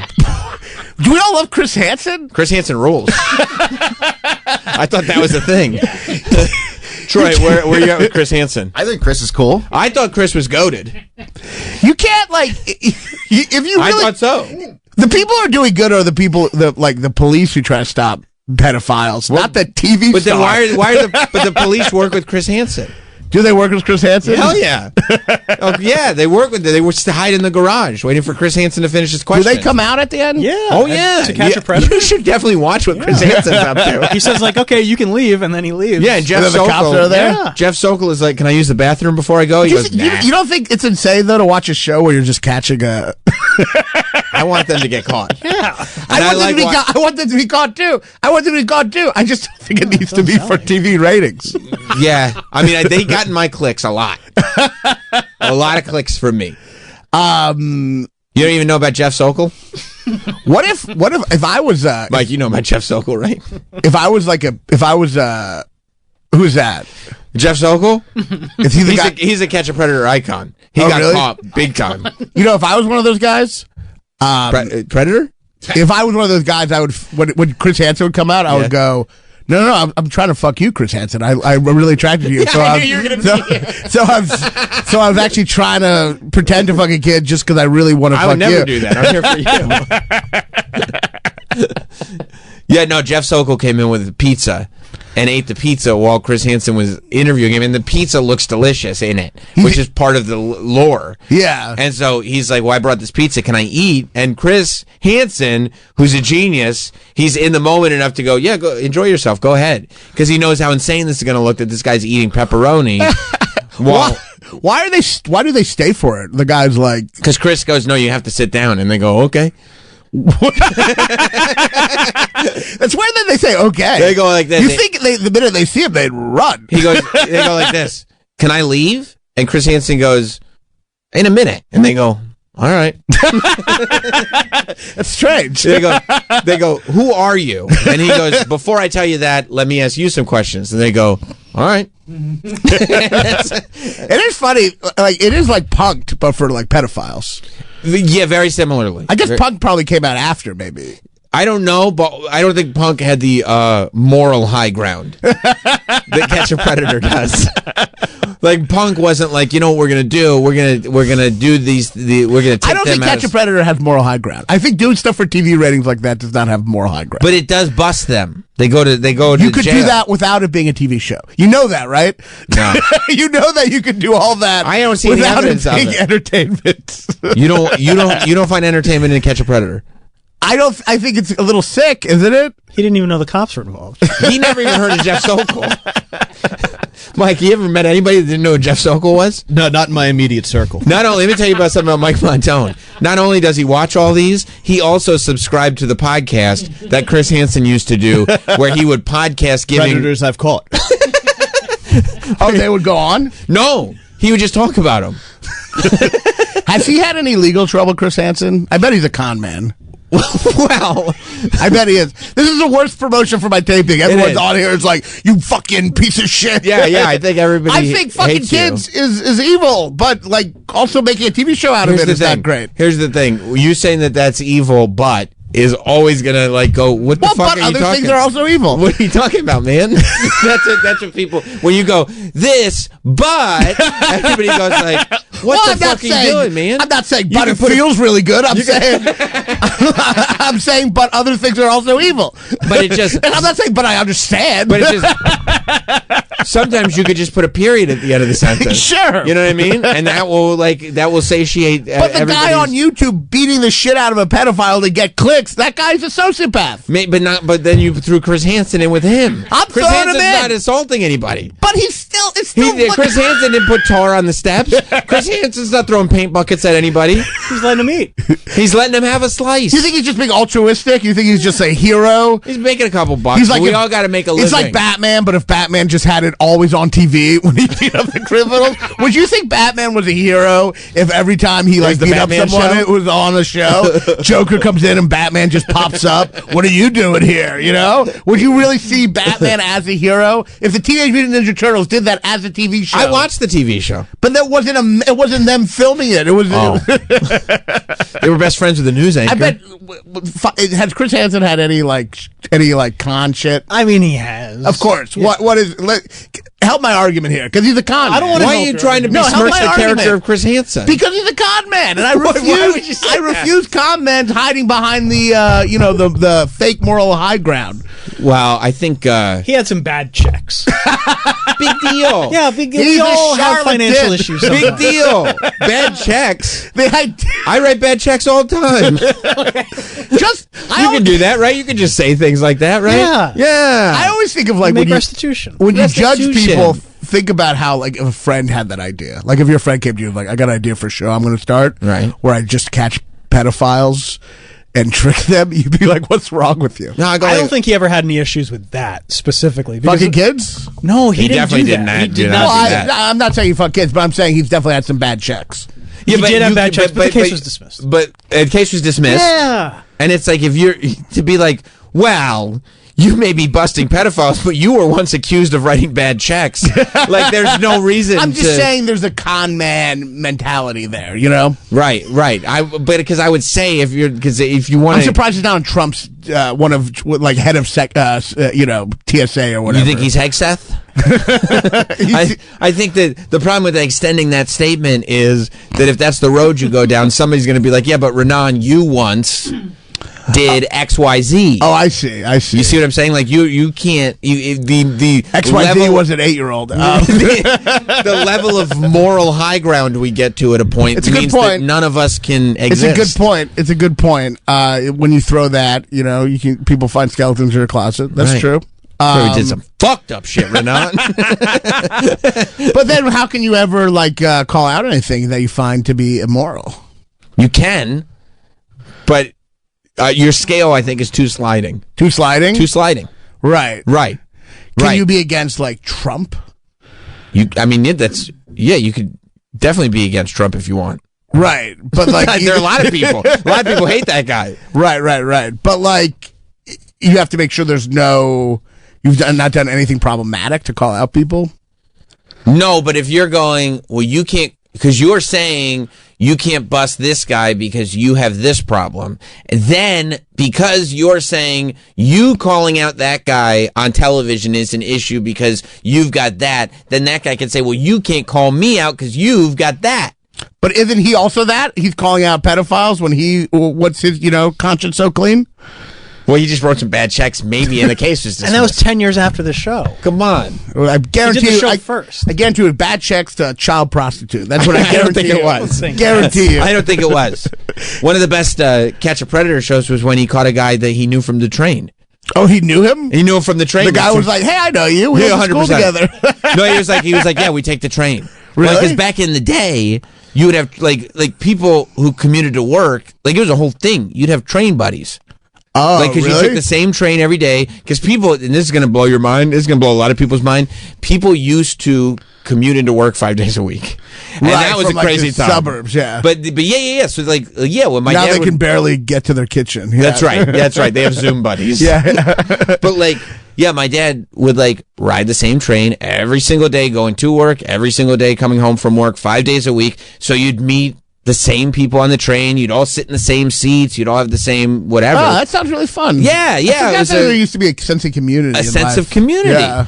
And so he busted this one guy. The guy's like, I know you from the D train, right? But I think Chris was like, I take the Metro North with that guy. Were they on the train right before that episode? No. Were they going together? Oh, wow, we're going to the same place. I'll see you later. We're going to the same spot. Why are you going? If you're ever walking with Chris Hansen to the same place, you should probably get out of there. They both lied to each other about why they were going. Now, does Chris Hansen create a fake kid? Well, Chris doesn't do it himself, but there are watchdog groups that have been around forever. That either it's law enforcement or even before there was law enforcement, there were groups like Perverted Justice or whatever that would pretend, that they would act as kids and they would lure people in. And in the very, very early days of it, it was just like, we're going to expose them. They didn't even have, this was 20 years ago or something. It was just this group online that would then just post the chats online. So it would be we can't get you arrested because of whatever the laws are. It's 20 years ago. But we're going to put your info out there so people at least know. And do the people in the show get arrested? the people who get busted get arrested, and then I think the first few episodes they weren't. And then they changed it so that they would cooperate with law enforcement. Right. And then, I mean, because there is something to, like, putting a spotlight on it and being like, well, if everybody knows to watch out for you now, maybe it'll be more difficult for you to act in the shadows. But real quick, they started getting law enforcement involved in all these shows so that people get arrested. Like, there's this one, I guess I'm like just against televising legal things. I don't like this. You don't like People's Court? No. Marilyn Milian? Judge Marilyn Milian? Well, those I don't care as much about. Or Judge Judy, where she's just yelling at. Yeah, that's great. Just an old Jewish lady yelling at black people. Right. Yeah. That is what that show is. It should just be called Old Jew Yells at Black People. But you don't like, maybe you don't like seeing people at their weakest being shown? I don't like using that for entertainment. Yeah. The OJ trial? OJ trial ruled. Well, that's different. That's like an important news story. That's right. You know what I mean? That's right. different. Yeah. Well, was it important enough that we needed to watch every minute Probably of the trial? not. Yeah. It was funny when they tried to create a show, and I'm like, but we have it all on film. I love that show. You love that show? I love that but show. Let me ask you, do you like it more than the documentary on the 30 for 30? The guys make fun of me because I've seen both the 30 for 30 and the show many times. I mean, the 30 for 30 is probably one of the best, top 5 greatest documentaries of all time. It's so good. I've watched the whole 5. It's better than the show. The show's not bad. Even though I hate Ryan Murphy and hate almost. Why do you hate Ryan Murphy? Because I hate this fucking I hate his weird way where everyone has to have the exact hairstyle they had in real life, as if they didn't have the exact pompadour. You'd be like, that's not how he wore it. That's horseshit. This is a television show. That's not real life. It's so literal. Like in the Jeffrey Dahmer show, which I did think was exploitative. They have Richard Jenkins as exploitative. Yeah. Okay. They have Richard Jenkins as the father, and he's in some Death Becomes Her old makeup, as if he's hidden in it, like grotesque, Right. as if he was just Richard Jenkins. People would be like, that's not what Lionel Dahmer, Jeffrey Dahmer's father. I mean, I do happen to know what his father looks like but most people, it's just that literal kind of casting where what's his name, like the fucking John Travolta fucking pompadour he has, and by the way, I've always thought about it, and they didn't even include this in the Jeffrey Dahmer show, but that kid that ended up escaping, and then the cops brought him back, and then Dahmer killed him. The kid had written a bad check 2 weeks before, so it wasn't even. They should catch a predator with Jeffrey Dahmer. That would have been good. That would have been good. I just hate his style. I like. Did you like the Menendez show? No, I don't like his. The one thing I liked of his was the mainly because I didn't really know the story, so it's kind of exciting. The one thing I really liked of his was the second season, the one on what's the fashion designer who gets killed? Gianni Versace. I thought that was great. It was really good. I thought the main guy was great. Yeah, there's a great part where Amy Mann's playing a song and a. You love Amy Mann? I love Amy Mann. I love Amy Mann too. Really? Love Amy Mann. She's doing a great cover of the Smiths at this bar. Do you remember that part? Yeah, of course I do. I find that part so moving. Yeah, you know? yeah. He does have some good songs. They go. What do you mean you like Amy Mann? Why would you not like Amy Mann? Amy Mann's incredible. She's incredible. I prefer more people who catch predators. It's not one or the other, by the way. Oh, it's not. No, a lot of times I'm listening to Amy Mann, watching Chris Hansen, like I'm in paradise. Oh, Amy Mann's the best. You like Magnolia? Of course, yeah, I love Magnolia. Come on, love Magnolia. I love all her music. Yeah. Ghost World, the song Ghost World, yes. is one of the greatest songs ever. Yes. Yeah, no, she's incredible. But so you like the Versace show? I like that show a lot. I mean, I didn't know the story as much. Did you ever see his Feud show? Feud. What show? Whose show? Ryan Murphy? Feud. Yeah, Ryan Murphy show. No. Feud. Yeah, so he did 2 seasons. One, the most recent one, which I fell off. I didn't watch it all. It was about Truman Capote and the girls that he hung out with, like the ladies, whatever. But the first season was amazing. It was Betty Davis and what's that other old actress name? Joan Crawford? Yep. Betty Davis and Joan Crawford. Each season's like a feud between. Yes, but it was. I mean, that's a story I didn't know much about, and it's fun if you don't know the story. That's right, and I didn't think I was going to be into it, and I started watching it, and it's one of my favorite series. No, it's fun if you know the story. I also just don't like his directing style. I don't like the in your face kind of style. You know what I mean? I like the Dahmer show I tried to watch, and like in one of the first murders, it's so much slow motion and music, and I'm like, stuff is way more disturbing when you do it in a more like objective way. Yeah, it's very stylized. So in your face. It's like camp, but not like authentic camp. It's like commercial soulless camp. Interesting. Yeah, I aesthetically, I cannot stand him. Interesting, because I like him, but you're not wrong. Yeah, it's not like camp in a like an authentic like way. There is a feigned campiness. Yeah, to it's it. feigned. It's fake. It's commercial. It's soulless. Yeah. Yeah, it's a camp that is designed so that like mainstream can get on board. It's also that's fair. I mean, not to sound. I feel like I'm such a moral, uptight person. Stick here. in the mud. That's what you are. But the Jeffrey Dahmer show annoyed me because they obviously just want to do a show about Jeffrey Dahmer because it's interesting, But because they'd only done 7 before, so they needed to. But they had one. to pretend they needed to make a moral statement to hide behind the fact that they're just exploiting this crazy guy's life. So they pretended it was about race and shit. And it's like, you're just doing that to like kind of have some justification for showing this fucked up shit. Right. And that's hypocritical. You know what I mean? So how about this idea that the Menendez brothers are going to get out of jail? And I'm pretty sure that they wouldn't have gotten out of jail had that show not come out. It's true. I mean, because that is one of those things that just like people get interested Of again. course, yeah. You know what I mean? And it moves the rock up the hill. I wonder if they kill more people. That would be That'd be sick, dude. they kill If other they were people's like, you guys are parents." idiots. Like you guys are morons. But the whole like they're trying to make it look like with the Dahmer show, they're like, not only was he a cannibal, but he was also racist. It's like now, or like it's like they're trying to cancel Jeffrey Dahmer for racism, Right. But it's like, first of all, I get that they want to make the claim that like he was like only went after like minorities because the cops didn't care, but I don't know if that's necessarily true. I think that's what he was attracted to. I think that's so. If probably anything, right. he's really into interracial. So you're saying dating. it's woke. It's just for his dating. It's murder.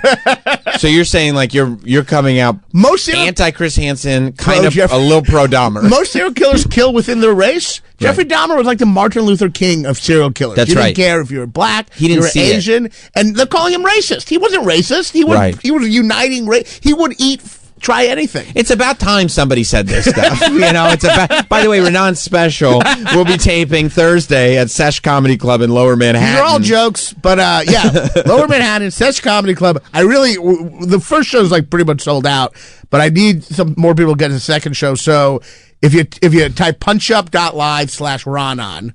Is that too much info? I don't know. I think that's okay. punchup.live/Ronan, RAANAN. Go to my tour dates, go to the 9 p.m. show, and if you type loud in the promo code, you'll get $10 ticks. That's great. Isn't that good? And you can get all that info also at Renan Comedy, RAANAN Comedy on X and Instagram and everything. Yeah. If you all have that, not X. I got off X. Good. Good for you. Well, it's just. Good for you. Didn't feel like Jews were wanted there. But I'm on Instagram. Instagram. Yeah. Instagram. The whole show is just an hour of me talking about why Jeffrey Dahmer is fine. Is a uniter of race. Right. And how Chris Hansen is bad guy. Bad guy.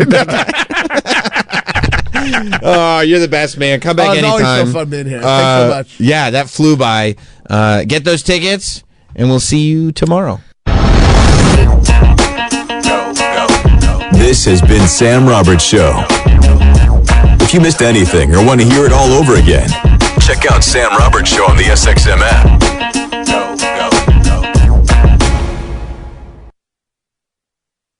Greetings and citations, fine shit. The idea of doing it at 3:30 in the afternoon, I'm like, this is kind of a big game to just be 3:30 in the afternoon on Saturday. I love it. But you're right. I love that they're doing these games at 7:30. It's so nice. It's the best. It's so nice because they're wrapped up by 10.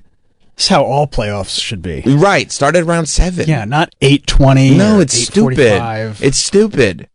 And by the way, East Coast games specifically. Like, I mean, look, in the West Coast, start them at 4 p.m. Well, people will be psyched. People will be psyched. I've never gone. When I do like wrestling shows in the West Coast, and these pay-per-views start at like 4 or 5 in the afternoon, and they end it by dinner time.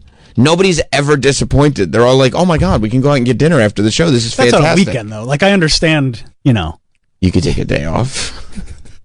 Well, I mean, and also, but by the way, even if it's on the West Coast and the game starts at 4 p.m., you're out of work by the fourth quarter, and it's literally the only one that matters. I mean, this goes back to our original conversation about really? It's too early you're going to watch the beginning. I don't care if it's a championship game. You're going to watch the beginning of a basketball game? For what purpose? I watched the beginning. Why? Why? The same reason I watched the beginning of a movie. It's not the same reason. It's exactly the same. Because I walk in, halfway through a movie. Did I miss anything? Oh, you missed a tremendous amount. We got to hit pause so I can give you the rundown. I could just look at the little box, the score. Into quarter 3, did I miss anything? It's all kind of covered in the numbers right there in that box. How'd they get there? It'll probably, the baskets, scored a bunch of them. It'll probably change by the end of it. I mean, even the most dramatic thing, even Jason Tatum going down. Whew. When did that happen? Tell me. Fourth quarter. Exactly. Of course that's when it happened. So he's like, now that one guy who... That's too bad for him. The one guy who faked an injury to shit several years ago. That, I think, was earlier in the game. So Who's that? What's his name? Is that Anthony Davis? Was it Anthony Davis? Or was it Pierce? Oh, yeah, maybe. I don't remember. I think might have been Pierce, but... I think it's happened more than once. Yeah, no, but I don't want to take that honor away from anybody. When he was carted out with his leg, he had to be brought out in a wheelchair and then made a miraculous recovery like it was Easter. He has risen.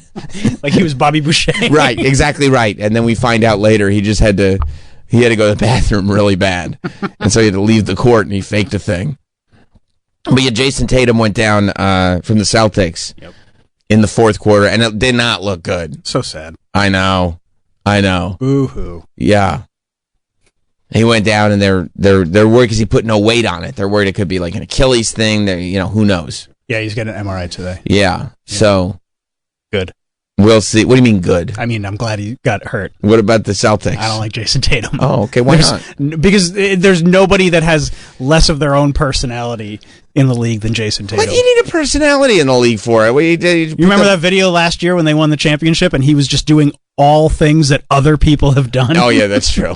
Yeah, no, I do remember He's not an original guy. He's very good, but he's got no personality. So it's just off the court. You're like, this is a robot who's pretending like... This is a guy who doesn't know who he is and he just wants to be cool. Well, it might be just like... what if it's like Belichick, who's just like, no, I don't know how to act. I just want to do the job. No, he's like the Elon Musk of basketball. I see. Yeah. I see. He just wants people to think he's cool. I see. Bill Belichick doesn't care if people think No, that's the difference. Like, I was wondering if maybe Jason Tatum's thing is that he just wants to be playing basketball and doesn't know how to act otherwise. But if you're saying he wants the acceptance, that's where it gets annoying. Yeah. I see. And so you're glad he got taken out of I don't know anybody outside of Boston that isn't glad. Okay. All right. I mean, I wasn't glad, but, I have a heart. Troy, you don't seem happy about it. No. You're just saying, like Jason Tatum, say what you want, he's a human being, right? That's right. That's right. Troy was thinking about Jason Tatum quite a bit, I think. Timothy Chalamet was there. Of course he was. This is a big time. He's a giant Knicks fan, and you can tell because he's there. He went to Detroit with Spike Lee when they were playing the Pistons. That's sick. Yeah. That's sick. It's so funny. He looks like a little kid still. Yeah.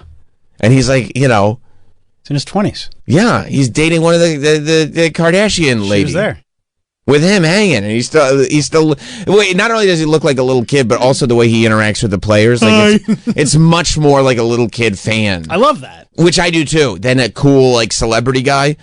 You know what I mean? Like he understands the assignment that even if some of the players are like, "Hey, that's Timothy Chalamet, that's pretty cool." He doesn't. He's wearing a Knicks t-shirt. It's like, yeah, but you don't understand. You're Jalen Brunson. Right. I'm excited to see you, and I appreciate that when celebrity fans show up. No, I love that. They don't make it about themselves or the fact that, like, yes, I should be seen. Mm-hmm. Oh, come say hi to me. Right. That's exactly right. So yeah, I mean, it's an exciting time, and it's maybe it's fun because like we're so used to like Yankees fans. I feel like Knicks fans are a little bit more like Mets fans who have gone through it. Sure. You know what I mean? Like it's not one of those sort of, we've bought our way to championships many times. Yeah. Like we have historically, the Knicks always have to work for it.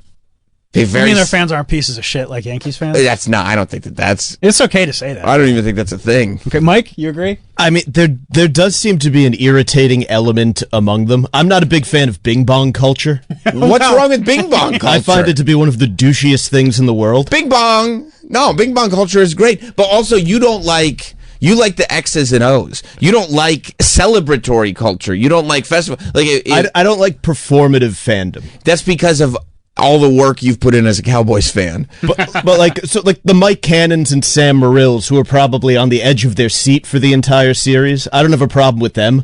The people who Sam Morrill is intoxicated. The people who have spent like the entire series hanging out in the street, it just feels very. You don't like dubious. a watch party? Yeah, they're there for the party. But by the way, most of these people haven't spent the entire series hanging out in the street. It just like this game. This game was far more.